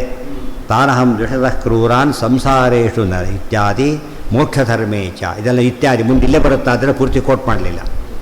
ಇವರು ಏನು ಮಾಡ್ತಾರೆ, ಕೆಲವರು ಇಷ್ಟೇ ಕಷ್ಟ ಕೋಟ್ ಮಾಡಿದ್ರಿಂದ ಇಷ್ಟೇ ಗೀತಾ ಇರೋದು, ಮುಂದಿನ ಯಾರೋ ಸೇರಿಸಿರ್ಬೇಕು. ಅರ್ಥ ಆಯ್ತು ನಿಮಗೆ? ಇಷ್ಟೇ ಪೂರ್ತಿ ಕೋಟ್ ಮಾಡಿಲ್ಲ, ಇಷ್ಟೇ ಕೋಟ್ ಮಾಡಿದ್ದಾರೆ. ಆದ್ದರಿಂದ ಗೀತೆಯಲ್ಲಿ ಆ ಶ್ಲೋಕ ಅಷ್ಟೇ ಇತ್ತು ಮೊದಲು, ಗೊತ್ತಾಯ್ತು. ಈಗ ಯಾರೋ ಸೇರಿಸಿದ್ದಾರೆ. ಆ್ಯಕ್ಚುಲಿ ಹಾಗೆ ಮಾಡಿದ್ದಾರೆ. ಈಗ ಆಚಾರ ಒಂದು ಕಡೆ ಬ್ರಹ್ಮ ಜಿಜ್ಞಾಸ ಅಂತ ಅಷ್ಟೇ ಕೋಟ್ ಮಾಡಿದ್ದಾರೆ. ಅರ್ಥ ಆಯ್ತಾ? ಏನು ಮಾಡಿದ್ರು ನೋಡಿದ, ಬ್ರಹ್ಮ ಅಷ್ಟೇ ಸೂತ್ರ ಇರೋದು, ಇಲ್ಲೇ ಇಲ್ಲ, ಅಥಾತನೂ ಇಲ್ಲ. ಗೊತ್ತಾಯ್ತು ನಿಮಗೆ? ಈಗ ಇಂಥವಾದ ತಮಾಷೆ ಹೇಳ್ತಾರೆ, ನಡೆದಿರೋದು, ಇದು ನಡೀತಾ ಇರೋದು, ಅದು ಫಾಲೋಯರ್ಸೂ ಇದ್ದಾರೆ ಮತ್ತೆ. ಅದಕ್ಕೆ ಅದು ಎಷ್ಟು ಮೂರ್ಖತಾರೆ. ಕೊಟೇಶನ್ ಕೊಡಬೇಕಾದ್ರೆ ನೆಸ್ಸಿಟ್ ಇದ್ದಷ್ಟು ಕೊಡ್ತಾರೆ, ಎಲ್ಲ ಕೊಡೋದಿಲ್ಲ. ಅಲ್ಲಿ ಏನು ಹೇಳಬೇಕಾಗಿತ್ತಾಗ ಬ್ರಹ್ಮ ಜಿಜ್ಞಾಸೆ ಬಗ್ಗೆ ಹೇಳಬೇಕಾಗಿತ್ತು, ಕೋಟ್ ಮಾಡಿದ್ರು. ಮುಂದೆ ಭಾಷ್ಯನೇ ತಾವು ಬರೆದಿದ್ದಾರೆ, ಇಟ್ಕೊಂಡದನ್ನು. ಅರ್ಥ ಆಯ್ತಾ? ಅದಲ್ಲ, ಇದೇ ಕರೆಕ್ಟು. ಇದನ್ನು ಹೇಳೋದು ಹೇಗೆ, ಒಪ್ಪೋದು ಹೇಗೆ? ಅದನ್ನು ಒಪ್ತಾ ಇದ್ದಾರೆ. ಆ ತಪ್ಪು ಅಂತ ಹೇಳಿ ಹೇಳೋದಿಲ್ಲ ಅಂತ ಹೇಳ್ತಾರೆ. ಅಷ್ಟರ ಮಟ್ಟಿಗೆ ಜನ ಇದ್ದಾರೆ ಅಂದರೆ ಎಂಥ ಭ್ರಾಂತಿ. ಇದೆ ಭ್ರಾಂತಿ ಬರುತ್ತೆ, ಒಪ್ಕೊಳ್ಳೋದಿಲ್ಲ. ಆಮೇಲೆ ಎರಡೆರಡು ಭ್ರಾಂತರಾಗಿದ್ದೊಂದು ಒಪ್ಕೊಳ್ಳೋಕೆ ತಯಾರಿಲ್ಲ. ಕೇಳಿದ್ರೆ ಇಲ್ಲ ನಾನು ತೀರ್ಮಾನ ಮಾಡಬಹುದು, ನಂದೇ ಫೈನಲ್. ಆ ರೀತಿ ಎಲ್ಲ ಹೇಳೋದಕ್ಕೋದ್ರೆ ಈ ಪುಸ್ತಕಗಳೆಲ್ಲ ಕೆಟ್ಟ ಹಾಳಾಗೋಗ್ಬಿಡುತ್ತೆ. ಯಾವ ಗ್ರಂಥನೂ ಶುದ್ಧ ಇರೋದೇ ಇಲ್ಲ. ಕರ್ಮಣ ಮನಸ ವಾಚ ವಾಯುಶ್ರುತಿ ಹೇಳ್ತಾ ಹೇಳಿದ್ರು, ಮಾತಾರಮೆ ಇಷ್ಟು ಹೇಳಿಬಿಟ್ರು ಅಷ್ಟೇ. ನೋಡಿ ಶ್ಲೋಕ ಅಷ್ಟೇ ಇತ್ತು ಮೊದಲು, ಯಾರು ಅಷ್ಟು ದೊಡ್ಡದು ಬೆಳೆಸಿಬಿಟ್ಟಿದ್ದಾರೆ ಅಂತ ಹೇಳಿದರೆ ಅಲ್ಲ ಕಾಮನ್ಸ್ ಅದು ವೃತ್ತ ಕಂಪ್ಲೀಟ್ ಆಗುತ್ತಾ ಹೋಗಲಿ, ಇದು ಛಂದಸ್ಸಾರು ಮುಗಿಯುತ್ತಾ ಅದು. ಇಂಥ ವಾದಗಳಿಂದಲೇ ಜನರು ಭ್ರಾಂತರ. ಸಾಮಾನ್ಯರಿಗೆ ಅಷ್ಟಲ್ಲಿ ಯೋಚನೆ ಮಾಡಲಿಕ್ಕೆ ಬರೋದಿಲ್ಲ. ಆದ್ದರಿಂದ ಗೊಂದಲಕ್ಕೊಳಗೆ ಮತ್ತು ಸಾವಾಸನ ಬೇಡ, ದೂರ ಹೋಗಿಬಿಡ್ತಾರೆ. ಮೋಕ್ಷ ಧರ್ಮೇಚ ಕರ್ಮಣ ಮನಸ ವಾಚ ಯೋದುಷ್ಯಾತ್ ವಿಷ್ಣು ಭವ್ಯಯಂ. ಆಚಾರ್ಯ ಮೋಕ್ಷ ಧರ್ಮ ಇದರಷ್ಟು ಇಲ್ಲಿ ಎಲ್ಲೂ ಕೊಟ್ಟು ಅಷ್ಟು ಕೋಟ್ ಮಾಡ್ತಾರೆ ನೋಡಿ. ಗೀತಾಭಾಷ್ಯ ಗೀತಾ ತಾತ್ಪರ್ಯದ ವಿದೇಶಿ ಗೀತಾಭಾಷ್ಯದಲ್ಲಿ ಬಹಳಷ್ಟು ಮೋಕ್ಷ ಧರ್ಮ ಕೋಟ್ ಮಾಡ್ತಾರೆ. ಇಮ್ಮಿಡಿಯೇಟ್ ಮತ್ತೊಂದು ಕೊಡ್ತಾರೆ, ಮೋಕ್ಷ ಧರ್ಮೇಚ ಕರ್ಮಣ ಮನಸ ವಾಚ ಯೋದುಷ್ಯಾತ್ ವಿಷ್ಣು ಅವ್ಯಯಂ ಮಜ್ಜಂತಿ ಪಿತರಸ್ತಸ್ಯ ನರಕೆ ಶಾಶ್ವತಿ ಸಮಾಹ. ಕರ್ಮಣ ಮನಸ ವಾಚ ಯೋ ದುಷ್ಯಾತ್ ವಿಷ್ಣು ಅವ್ಯಯಂ ಮಜ್ಜಂತಿ ಪಿತರಸ್ತಸ್ಯ ನರಕೆ ಶಾಶ್ವತಿ ಸಮಾಹ. ನೋಡೋ ಸುಮ್ಮನೆ ಕೊಟೇಶನ್ ಕಾಣುತ್ತೆ, ಹೊಸ ವಿಷಯ ಇದೆ. ಯಾರು ದೇವರನ್ನು ಗೊತ್ತಾಯ್ತು ದ್ವೇಷ ಮಾಡ್ತಾರೋ, ಯಾವುದರಿಂದ ಕರ್ಮಣ ದ್ವೇಷ, ಮನಸಾ ದ್ವೇಷ, ವಾಚಾ ದ್ವೇಷ ಮಾಡ್ತಾರೋ ಅವ್ರು ಏನಾಗುತ್ತೆ ಗೊತ್ತಾ, ಅವ್ರಿಗೆ ಕೆಟ್ಟಾಗುತ್ತೆ ಹೇಳಲಿಲ್ಲ. ಅವರ ಪಿತೃಗಳೆಲ್ಲ ಕೂಡ ಅಂಧತಮಸ್ಸಿಗೆ ಹೋಗ್ತಾರೆ. ಶಾಶ್ವತಿ ಸಮಾನ ಅಂಧತಮಸ್ಸಿಗೆ ಹೋಗ್ತಾರೆ. ಅರ್ಥ ಆಯ್ತಾ? ಈಗ ಸರಿಯಾಗಿ ಗಮನಿಸ್ಬೇಕಲ್ಲ. ಅಂದರೆ ಇವನಷ್ಟೇ ಅಲ್ಲ, ಯಾರು ಹಾಳಾಗ್ತಾರೆ, ಇಡೀ ವಂಶ ಹಾಳಾಗುತ್ತೆ. ಕ್ರಿಮಿನಲ್ ಮಗ ಅಂತ ಗೊತ್ತಾದ ತಕ್ಷಣ ಏನಾಗುತ್ತೆ, ಇವನು ಎಷ್ಟೋ ಅಪ್ಲಿಕೇಶನ್ ಕಲಿಸಿ ಅವನ ಮಗನ ಅವನು ತೆಗೆದೋಗಿರಿ ಅಂತ ಹೇಳ್ತಾರೆ. ಅವನ ಮಗ ಅರ್ಥ ಆಗುತ್ತೆ, ಅವ್ರ ತಂದೆನೂ ಹಾಗೆ ಆಗ್ತಾರೆ. ನಮಗೆ ಲೌಕಿಕದಲ್ಲಿ ಮಕ್ಕಳಿಗೆ ಅಫೆಕ್ಟ್ ಆಗೋದು ಗೊತ್ತು, ತಂದೆಗೆ ಅಫೆಕ್ಟ್ ಆಗೋದು ಗೊತ್ತಾಗಲ್ಲ ಜನಗಳಿಗೆ. ತಂದೆ ತಾಯಿಗೆ ಅಫೆಕ್ಟ್ ಆಗೋದು ಪ್ರೈಮರಿ ಲೆವೆಲಲ್ಲಿ. ಪ್ರೈಮರಿ ಸ್ಕೂಲಿಗೆ ಅಪ್ಪ ಅಮ್ಮನ ಕರ್ಕೊಂಬಂತಾರೆ, ಎಮ್ ಎ ಒಳಗೆ ಅಪ್ಪ ಅಮ್ಮನ ಕರ್ಕೊಂಬರ್ತಾರಿಲ್ಲ, ಯಾಕೆಂದರೆ ಬೆಚೂರ್ ಆಗಿಬಿಟ್ಟಿದ್ದಾನೆ ಈಗಾಗಲೇ. ದೇರ್ ಫೋರ್ ಎಂದೂ ಕೂಡ ನಾವು ತಪ್ಪು ತಿಳ್ಕೊಬೇಕೀಗ. ನಮ್ಮ ಮಕ್ಕಳಿಗೆ ಇದೆಲ್ಲ ಹೇಳದೆ ಹೋದರೆ ಅವ್ರು ತಪ್ಪು ತಿಳ್ಕೊಟ್ರೆ ನಮಗೆ ಆಮೇಲೆ ಪ್ರಾಬ್ಲಮ್ ಇದೆ. ಈಗ ಅದಕ್ಕೆ ಏನು ಮಾಡಬೇಕು ನಾವೀಗ, ಮಕ್ಕಳಿಗೆ ಫಸ್ಟ್ ಇದನ್ನು ಹೇಳಬೇಕು. ಅರ್ಥ ಆಯ್ತಾ ನಿಮಗೆ? ಆ ಕೆಲಸನ ಮಾಡ್ತಾ ಇಲ್ಲ, ಆದ್ದರಿಂದ ಅವರು ಹಾಳಾಗ್ತಾರೆ. ಅವ್ರು ಹಾಳಾಗೋದು ಹೇಳಿ ಆಯ್ತು. ಈಗಾಗಲೇ ಅವ್ರು ಇಡೀ ವಂಶ ಹಾಳು ಮಾಡ್ತಾರೆ, ವಂಶನಾಶಕರಾಗ್ತಾರೆ. ಇಷ್ಟು ಎಚ್ಚರ ಇದ್ದ ಮೇಲೆ ನಾವು ಏನು ಒತ್ತಿಯೋ ಬಿಡಿದಪ್ಪ, ನೀನು ದೇಶದ್ರೋಹಿ ಆಗಬೇಡ, ಹೇಳಬೇಕೋ ಬೇಡ, ಅದನ್ನು ಟೆರರಿಸ್ಟ್ ಮಾತ್ರ ಆಗಬೇಡ. ದೊಡ್ಡ ಸಂದೇಶ ಅದು. ಅದೇ ರೀತಿಯೇ ದೇವರನ್ನು ಒಪ್ಪದೇ ಇದ್ದವರೆಲ್ಲ ಟೆರರಿಸ್ಟ್ಗಳಿದ್ದಾಗೆ ಲೆಕ್ಕ. ಹಾಂ ಹೌದು. ಯಾರು ಇವ್ರ ಯೋಚನೆ ಆಗಿದೆ ಗೊತ್ತಾ, ಎಸ್ಕೇಪ್ ಆಗಿಬಿಡ್ಬೋದ ಇದು ಮುಕ್ತರಾಗೋ ಚಾನ್ಸ್ ಹಾಕಿಲ್ಲ. ಇದೇ ಬ್ಯಾಚ್ ಇದು, ಅದೇ ಮುಕ್ತರಾಗ್ತಾರೆ. ಅರ್ಥ ಆಯ್ತಾ? ಈಗ ಆ ಕಲ್ಪದ ಪಿತೃಗಳು ನಮಗಿಲ್ಲ. ಈಗ ಇವತ್ತು ನಾವಿರೋದೆಲ್ಲ ಈ ಬ್ಯಾಚಲ್ಲಿರೋರೆ ಹೊರತು ಅವರಲ್ಲ. ಅವರು ಈ ಬ್ರಹ್ಮದೇವರು ಈ ಬ್ಯಾಚನವರೇ, ಅಥವಾ ರುದ್ರದೇವರು ಈ ಬ್ಯಾಚನವರು, ಆ ಬ್ಯಾಚನವರಲ್ಲ. ದೇರ್ ಫೋರ್ ಮುಕ್ತಿಗೆ ಅದು ಪ್ರಶ್ನೆ ಬರೋದೇ ಇಲ್ಲ. ಈಗ ಹೇಗೆ ನಿಮ್ಮ ಕ್ಲಾಸ್ಮೇಟ್ ಹೇಗೆ ಮುಗ್ತಾರೆ, ನಿಮಗಿಂತ ಮುಂಚೆ ಪಾಸ್ ಆಗ್ತಾನೆ? ಫಸ್ಟ್ ಜೊತೆ ಕೂತಿದ್ದೀರಿ, ಒಂದು ಪರೀಕ್ಷೆನೇ ಆಗಿಲ್ಲ, ಅವ್ನು ಹೇಗೆ ಎಸ್ಕೇಪ್ ಆಗ್ತಾನೆ? ನಿಮಗೆ ಕ್ಲಾಸ್ ಮೇಟ್ ತಾನೆ ಅವನು. ನಾವೆಲ್ಲ ಬ್ಯಾಚ್ ಮೇಟ್ಸ್ ಇದ್ದಾಗ ಆ ಲೆಕ್ಕದಲ್ಲಿ. ಭಜ್ಜಂತಿ ಪಿತರಸ್ತಸ್ಯ ಲೋಕ ನರಕೆ ಶಾಶ್ವತಿ. ಅಂದರೆ ನಾವಿಷ್ಟು ಯೋಚನೆ, ವೇದವ್ಯಾಸ ಯೋಚನೆ ಮಾಡಲ್ಲ. ಶಾಶ್ವತಿ ಸಮಾಹ, ಶಾಶ್ವತಿ ಸಮ ಎಲ್ಲಿ ಬಂದಿತ್ತಿದು? ಮಾನುಷಾದ ಪ್ರತಿಷ್ಠಾಂತಂ ಮಗಮಃ ಶಾಶ್ವತಿ ಸಮಾಹ. ಸಮ ಅಂದರೆ ವರ್ಷಗಳು, ಶಾಶ್ವತಿ ಫಾರ್ ಎವರ್ ನೀನು ದುಃಖ ಪಡೋದು, ಶಾಪ ಕೊಡ್ತಾರೆ. ಇದೆಲ್ಲ ನಮ್ಮ ಜನಕ್ಕೆ ಗೊತ್ತಾಗಿ ಯಾರೂ ತಪ್ಪು ಮಾಡೋಕ್ಕೆ ಹೋಗೋದಿಲ್ಲ. ಇದು ಯಾರೂ ಹೇಳೋದಿಲ್ಲ. ದೇಶದ್ರೋಹಿಗಳು ಏನು ಶಿಕ್ಷೆ ಆಗುತ್ತೆ ಅಂತ ಎಚ್ಚರಿಸಿದೆಯಲ್ಲ, ಆ ಥರ ದೈವದ್ರೋಹಿ ಆಗುತ್ತೆ ಎಂಬುದನ್ನು ಹೇಳಬೇಕಲ್ಲ. ಎಲ್ಲರಿಗೂ ಹೇಳೋದು ಬೇಡ, ಸಂಬಂಧಪಟ್ಟವ್ರಿಗೆ ಹೇಳಬೇಕಲ್ಲ. ಈ ಟೀಚರ್ ಎಲ್ಲರಿಗೂ ಪಾಠ ಮಾಡ್ತಾ ಹೋಗೋದಿಲ್ಲ. ಏನು ಮಾಡ್ತಾರೆ, ತಾನು ಸಂಬಂಧಪಟ್ಟ ಕ್ಲಾಸಿಗೆ ಪಾಠ ಮಾಡ್ತಾರೆ. ಮನೆ ಹಾಗೇನೆ, ತನ್ನ ಮನೆ ಸಂಬಂಧಪಟ್ಟ ಮನೆಯವ್ರು ಹೇಳಿಬಿಟ್ರು ಸಾಕು, ಹೇಳೋದಿಲ್ಲ. ಅವ್ರು ಯಾಕೆ ಹೇಳಿದೆ ಅಂತ ಈಗಲೇ ಯಾಕೆ ತಲೆ ಕೆಡಿಸ್ಬೇಕು ಹುಡುಗರು ಅಂತಾರೆ. ಈಗಿನಿಂದ ತಲೆ ಯಾಕೆ ಕೆಡಿಸ್ಬೇಕು, ಏಕಾದಶಿ ಮಾಡೋಲ್ಲ, ಈಗಿನಿಂದ ತಲೆ ಕೆಡಿಸ್ಬೇಕು, ಆಮೇಲೆ ತಲೆ ಕೆಡಿಸ್ದಾಗ ಅದು ತಲೆ ಕೆಟ್ಟ ಕೆಲಸ. ಏಕಾದಶಿ ಮಾಡೋದೆಲ್ಲ ತಲೆ ಕೆಟ್ಟ ಕೆಲಸ, ಸಂಧ್ಯಾನ ತಲೆ ಕೆಟ್ಟ ಕೆಲಸ ಇದ್ದಾಗಲೇ ಹಾಗೆ ಮಾಡಬಾರ್ದು. ಇದೆಲ್ಲ ಎಲ್ಲರೂ ಓದಿದರೆ ಆ ಕಮಿಟ್ಮೆಂಟ್ ಬರುತ್ತೆ, ಓದಲ್ಲ. ಯೋ ದುಷ್ಯಾತ್ ಯುವಧ ಶ್ರೇಷ್ಠಂ ದೇವಂ ನಾರಾಯಣಂ ಹರಿಂ ಕಥಂ ನ ಸಭವೇದ್ವೇಷ್ಯ ಆಲೋಕಾಂತಸ್ಯ ಕಸ್ಯಚಿತ್. ಪರಮಾತ್ಮ ಲೋಕಾಧೀಶ, ವಿಶ್ವಾಧೀಶ. ಆತನ ದ್ವೇಷ ಮಾಡಿದ ಮೇಲೆ ಅವ್ರು ಸರ್ವರ ದ್ವೇಷಕ್ಕೆ ಯಾಕೆ ಗುರಿ ಆಗೋದಿಲ್ಲ? ಗುರಿ ಆಗೇ ಆಗ್ತಾನೆ. ಇವತ್ತು ಒಬ್ಬೊಬ್ಬನ ದ್ವೇಷ ಮಾಡಿದರೆ ಅವರವ್ರ ದ್ವೇಷ ಆಗುತ್ತೆ. ಹೆಡ್ಡಿಂದ ದ್ವೇಷ ಮಾಡಿದರೆ ಇಡೀ ಡಿಪಾರ್ಟ್ಮೆಂಟ್ ದ್ವೇಷ ಮಾಡಿದಾಗ ಹಾಗೆ ಮಾಡಿಕೊಡು. ಸರ್ವೋತ್ಕೃಷ್ಟೇ ಜ್ಞಾನಭಕ್ತಿ ಹಿತಸ್ಯ ನಾರಾಯಣೇ ಪುಷ್ಕರ ವಿಷ್ಟಾರಾಧ್ಯೇ ಸರ್ವಾಮಮೋ ದ್ವೇಷಯುತಶ್ಚ ತಸ್ಮಿನ್ ಭೂಷಾನಂತಘ್ನೋಪ್ಯಸ್ಯ ಸಮೋ ನ ಚೈವ ಇತಿ ಸಾಮವೇದೆ ಶಾಂಡಿಲ್ಯ ಸಾಖಾಯ. ಇಲ್ಲಿ ಪಿತೃಗಳ ಬಗ್ಗೆ ಕೃಷ್ಣ ಯಾಕೆ ಹೇಳ್ತಾನೆ ನೋಡಿ, ಹೇಳೋಣಂತೆ. ಪಿತೃ ರೆಫರೆನ್ಸ್ ಯಾಕೆ ಕೊಡಬೇಕಾಗಿತ್ತು ಕೃಷ್ಣ? ಅರ್ಜುನ ಹಿಡಿದ್ದು ಈಗಾಗಲೇ ಏನಂತ, ಪತಂತಿ ಪಿತರೋ ಹ್ಯೇಷ ಮೃತ್ವ ಪಿಂಡೋದಕ ಕ್ರಿಯ. ಯುದ್ಧ ಮಾಡಿ ಸತ್ತೋಗ್ಬಿಟ್ರೆ ಇವೆಲ್ಲ ಗೊತ್ತಾಯ್ತಾ, ಆ ಪಿತೃಗಳಿಗೆ ಪಾಪ ಶ್ರಾದ್ದ ಪಕ್ಷ ಇಲ್ಲದ ನರಕಕ್ಕೆ ಬಿಡ್ತಾರೆ, ನಾನು ಯಾಕೆ ಬಿಡಿಸ್ತೆ ಅಂತ ಹೇಳ್ತಾರೆ. ನೋಡ, ಅರ್ಜುನ ಯುದ್ಧ ಮಾಡಿದವರು ಬಿಡ್ತಾರೆ, ಯುದ್ಧ ಮಾಡಿದರಲ್ಲ ಅಂತ ಹೇಳ್ತಾರೆ ಕೃಷ್ಣ. ಯುದ್ಧ ಮಾಡಿದರೆ ಬಿಡೋದಿಲ್ಲ, ಯುದ್ಧ ಮಾಡದೆ ಹೋದರೆ ಬಿಡ್ತಾರೆ ಅಂತ ಅರ್ಥ. ಅಂದರೆ ಯಾರಿಗೆ ಹೇಳಬೇಕು? ಪಿತೃಗಳ ಬಗ್ಗೆ ಯಾರಿಗೆ ಹೇಳಬೇಕು? ಒಪ್ಪೋರು ಹೇಳಬೇಕು, ಇಲ್ಲದವ್ರು ಹೇಳಬೇಕು. ಅರ್ಜುನ ಒಪ್ಪಿದ್ದಾನೆ ಈಗಾಗಲೇ, ಪಿತೃಗಳಿಗೆ ಕೆಟ್ಟದಾಗ ಒಪ್ಪಿದೆಯಲ್ಲ, ಆಗಿದ್ದ ನೋಡಿ, ಪಿತೃಗಳು ಕೆಟ್ಟದಾಗಬಾರ್ದು ಮಾಡಿ ನಿಂದೇ ಮಾತಿನಲ್ಲಿ ಉತ್ತರ. ಏನು ಒಪ್ಪಿದೆಯಲ್ಲ ಆ ಮಾತಲ್ಲೇ ಹೇಳೋದಾದರೆ ಈ ಯುದ್ಧ ಮಾಡಿದರೆ ಅಲ್ಲ, ಯುದ್ಧ ಮಾಡದೆ ಹೋದ್ರೆ ಹಾಗಾಗತ್ತೆ ಅಂತ ಹೇಳ್ತಾರೆ. ಯೋ ದುಷ್ಯಾತ್ ವಿವಧ ಶ್ರೇಷ್ಠಂ ದೇವಂ ನಾರಾಯಣಂ ಹರಿಂ. ದೇವರು ಯಾರು? ಸರ್ವೋತ್ಕೃಷ್ಟೇ ಜ್ಞಾನಭಕ್ತಿ ಯಸ್ಯ ನಾರಾಯಣೇ ಪುಷ್ಕರ ವಿಷ್ಟರಾದ್ದೇ. ಯಾರಿಗೆ ಜ್ಞಾನಭಕ್ತಿ ಇದೆಯಲ್ಲ ಅವರು ಸೂಪರ್. ಅಷ್ಟು ಪುಷ್ಕರ ವಿಷ್ಟರ. ಪುಷ್ಕರ ಅಂದರೆ ಕಮಲ, ವಿಷ್ಟರ ಅಂದರೆ ಆಸನ. ಕಮಲಾಸನ ಹಾಕೊಂಡು ಕೂತವನು ಅಂತ ಅರ್ಥ. ದೇಹಸ್ಥದ ಸೌತ್ರ ಮಂಡಲ ಮಧ್ಯೆ ಮುಂದೆ ಏನು ಹೇಳುತ್ತೆ ನಾವು? ಸರಸಿಜಾಸನ ಸನ್ನಿವಿಷ್ಟ. ಸರ್ವಾಮಮೋ ದ್ವೇಷಯುತಶ್ಚ ತಸ್ಮಿನ್. ಅಂಥವನು ದೇವರನ್ನು ದ್ವೇಷ ಮಾಡಿಬಿಟ್ರೆ ಎಲ್ಲರಿಗಿಂತ ನೀಚನಾಗಿ ಬಿಡ್ತಾನೆ. ಭ್ರೂಣಾನಂತಘ್ನೋ ಅಪಿ ಅಶ್ಯ ಸಮೋ ನ ಚೈವ. ಒಂದು ಮಾತು ಹೇಳ್ತಾರೆ, ಎಷ್ಟು ಪಾಪ ಬರುತ್ತೆ ಗೊತ್ತಾ ಅವನಿಗೆ ದೇವರನ್ನು ದೇಹ ಇದು ಮಾಡಿದರೆ. ಭ್ರೂಣ ಅನಂತಘ್ನ, ಭ್ರೂಣ ಅನಂತಘ್ನ, ಅನಂತ ಭ್ರೂಣಗಳ ಹತ್ಯೆ ಮಾಡಿದ ಪಾಪ ಬರುತ್ತೆ ಅಂತ ಹೇಳ್ತಾರೆ. ಒಂದು ಭ್ರೂಣ ಹತ್ಯೆನೇ ಭಾರಿ ದೊಡ್ಡ ಅಪರಾಧ, ಅನಂತ ಭ್ರೂಣ ಹತ್ಯೆಯನ್ನು ಮಾಡಿದ ಪಾಪ ಬರುತ್ತೆ. ಎಷ್ಟು ದೋಷ ಬಂತು ಗೊತ್ತಾಯ್ತು ಈಗ. ಅನಂತ ನಾಮಕ ಪರಮಾತ್ಮ ದ್ವೇಷ ಮಾಡಿದರೆ ಅನಂತ ಪಾಪ ಬರುತ್ತೆ ಎಂಬುದು ಈಕ್ವಲ್. ಇದೊಂದಕ್ಕೆ ಸೇರಿಸಿ ಎಲ್ಲದಕ್ಕೂ ದೇವರನ್ನು ದ್ವೇಷ ಮಾಡಿದಾಗ ಪಾಪ ಎಷ್ಟೆಷ್ಟಾಗುತ್ತೆ ನಮಗೆ? ಅನಂತ ಆಗಲಿಕ್ಕೆ ಶುರುವಾಗುತ್ತೆ. ದ್ವೇಷಾಚೈದ್ಯಾದ ಯೋನ್ ನೃಪಾಹ. ಅದು ಎಕ್ಸಾಂಪಲ್ ಬೇರೆ ಕೊಡ್ತಾರೆ. ದ್ವೇಷ ಚೈದ್ಯ ಮೊದಲಾದವರು ಇದ್ದಾರಲ್ಲ, ದ್ವೇಷ ಮಾಡಿ ಏನು ಗತಿ ಗಂಡ್ರಲ್ಲ, ಆ ರೀತಿ ಆಗುತ್ತೆ ನೋಡಿ ಅಂತ ಹೇಳಿ. ದ್ವೈರೇಣ ಯನ್ೃಪತಯ ಶಿಶುಪಾಲ ಪೌಂಡ್ರ ಸಾಲ್ವಾದಯೋ ಗತಿ ವಿಲಾಸ ವಿಲೋಕನಾದ್ಯೈ ಧ್ಯಾಯಂತ ಆಕೃತಧಿಯ ಶಯನಾಸನಾದೌ ತತ್ಸಾಮ್ಯವಾಪು ಅನುರಕ್ತಧಿಯ ಪುನಃ ಕಿಮ ಇತ್ಯಾದಿತು. ಆ ಪ್ರಸಂಗ ಯಾವ ದ್ವೇಷಾಚೈದ್ಯ ರೂಪ ಅಂತ ಹೇಳಿದ್ರು ತಕ್ಷಣ ಒಂದು ಪ್ರಶ್ನೆ ಶುರುವಾಯಿತು. ಓ ನಮಗೆ ಅನುಕೂಲ ಆಯಿತು ಅಂದರು. ಯಾಕೆ? ಭಾಗವತ ಸುಮ್ಮನೆ ಓದಿಬಿಟ್ರೆ ಶಿಶುಪಾಲನೆ ಮುಕ್ತಿ ಆಯಿತು ಅಂತಿದೆ, ಮುಕ್ತಿ ಆಯಿತು ಅಂತಿದೆ. ಓ ನಮಗೂ ಮುಕ್ತಿ ಆಗುತ್ತೆ ಅಂತ ಆಯ್ತಲ್ಲ, ಗೊತ್ತಾಯ್ತು. ಸ್ವಲ್ಪ ಎಡವಟ್ ಮಾಡ್ಕೊಳಕ್ಕೆ ಹೋಗ್ತಾರೆ ಯಾರು, ಅಪಾರ್ಥ ಮಾಡ್ಕೊಬೇಕು. ತಕ್ಷಣ ಆಚಾರ ಡೀಟೇಲ್ಸ್ ಕೊಡ್ತಾರೆ. ಅದಲ್ಲ, ಅಲ್ಲಿ ಜೀವದ್ವಯಾವೇಶ ಹೇಳ್ತಾರೆ. ಮುಕ್ತಿಯಾಗಿದ್ದು ಶಿಶುಪಾಲನೆಗಲ್ಲ, ಯಾರಿಗಾಗಿತ್ತು? ಜೈನಿಗೆ ಮಾತ್ರ, ಹಿರಣ್ಯಕಶಿಪುವಿಗಲ್ಲ. ಭಾಗವತ ವಾಕ್ಯ ಫಸ್ಟ್ ಕೋಟ್ ಮಾಡ್ತಾರೆ. ಮುಕ್ತಿ ಆಯಿತು ಅಂತ ಹೇಳೋ ವಾಕ್ಯ ಕೋಟ್ ಮಾಡ್ತಾರೆ, ಅದಕ್ಕೆ ಅರ್ಥ ಹೇಳ್ತಾರೆ. ಏನದು? ವೈರೇಣ ಯನ್ ನೃಪತಯ ಶಿಶುಪಾಲ ಪೌಂಡ್ರ ಸಾಲ್ವಾದಯ ಗತಿವಿಲಾಸ ವಿಲೋಕನಾದ್ಯೈ ಧ್ಯಾಯಂತಹ ಆಕೃತಧಿಯ ಶಯನಾಸನಾದೌ ತತ್ಸಾಮ್ಯ ಮಾಪು ಅನುರಕ್ತಧಿಯ ಪುನಃ ಕಿಂ. ವಾದ ಏನು ಅಂದರೆ ಭಯಂಕರ ದ್ವೇಷಗಳು ಯಾರು? ಶಿಶುಪಾಲಾದಿಗಳು. ಆದರೆ ಏನು ಮಾಡಿದರು? ದೇವರನ್ನು ನೋಡಿ ಪೌಂಡ್ರ ಸಾಲ್ವ ಎಲ್ಲರೂ ಸೇರಿಸಿಬಿಟ್ರು. ಅವರೆಲ್ಲ ಕೃಷ್ಣ ವಿರೋಧ ಮಾಡಿದ್ದು ಹೌದು, ಕೃಷ್ಣನ ಗತಿ ಓಡಾಟ ನೋಡಿದರು, ವಿಲಾಸ ನೋಡಿದರು, ಏನು ಎಂಜಾಯ್ ಮಾಡಿದರು, ಸದ್ಗತಿಗೆ ಹೋಗಿಬಿಟ್ರು. ಗೊತ್ತಾಯ್ತಾ? ಆಮೇಲೆ ಜಾಯಂತ ಆಕೃತ ಧ್ಯಾನ ಮಾಡ್ತಾನೆ ಹೋದರು. ಶಯನ ಆಸನ, ಅದು ಕೂತ್ರೆ ಎದ್ದರೆ ಧ್ಯಾನ ಮಾಡ್ತಾನೇ ಇದ್ದರು. ಆಮೇಲೆ ತತ್ಸಾಮ್ಯ, ಕೊನೆಗೇನಾದರೂ ಗೊತ್ತಾ? ಬರೀ ಮುಕ್ತಿಗೆ ಹೋದ್ರಲ್ಲ, ಸಾಮ್ಯ ಮುಕ್ತಿ ಬೇರೆ ಹೋಗಿಬಿಟ್ರು.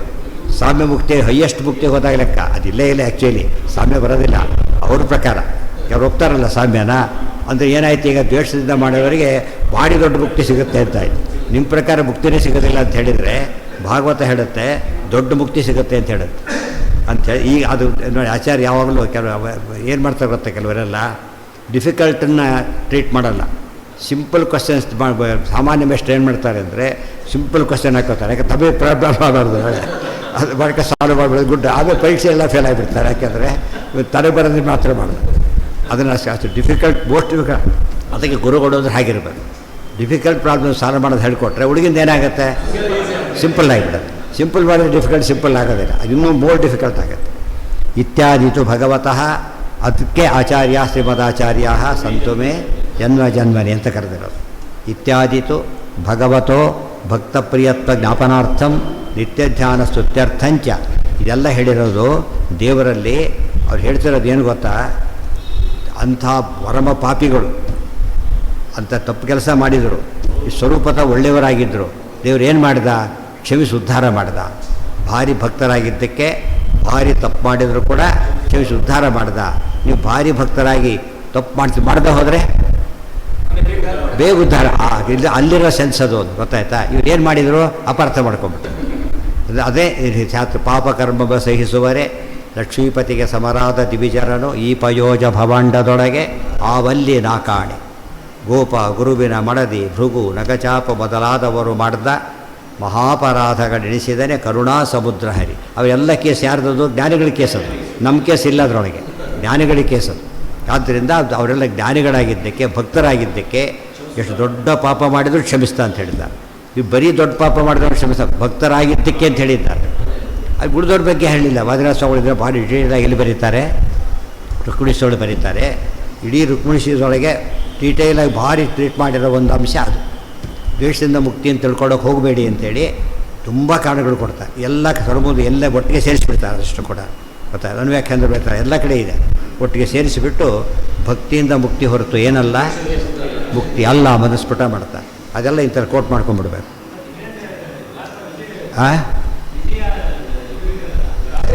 ಯಾರು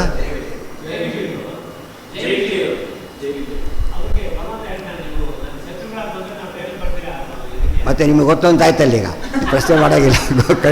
ಕಣ್ಣು ಅದೇ ಹೇಳಿದ್ದು ಭಾಗವತಲ್ಲಿ ಏನಾಗಿದೆ ಗೊತ್ತಾ, ಇವ್ರ ಕತೆ ಹೇಳಬೇಕಾದ್ರೆ ಏನಾಗಿತ್ತು ಅಂತ ಹೇಳಿಬಿಟ್ಟಿದ್ದಾರೆ ಮೊದಲು. ಒಳ್ಳೆ ಇದೆ ಡೇಟಾ. ಈಗ ನಾವು ಸೇರಿಸ್ಕೊಂಡು ಹೇಳ್ತಾ ಇಲ್ಲ, ಅವರೇ ಹೇಳಿದ್ದಾರೆ. ನೀವು ಓದಿಲ್ಲ ಅಷ್ಟೇ.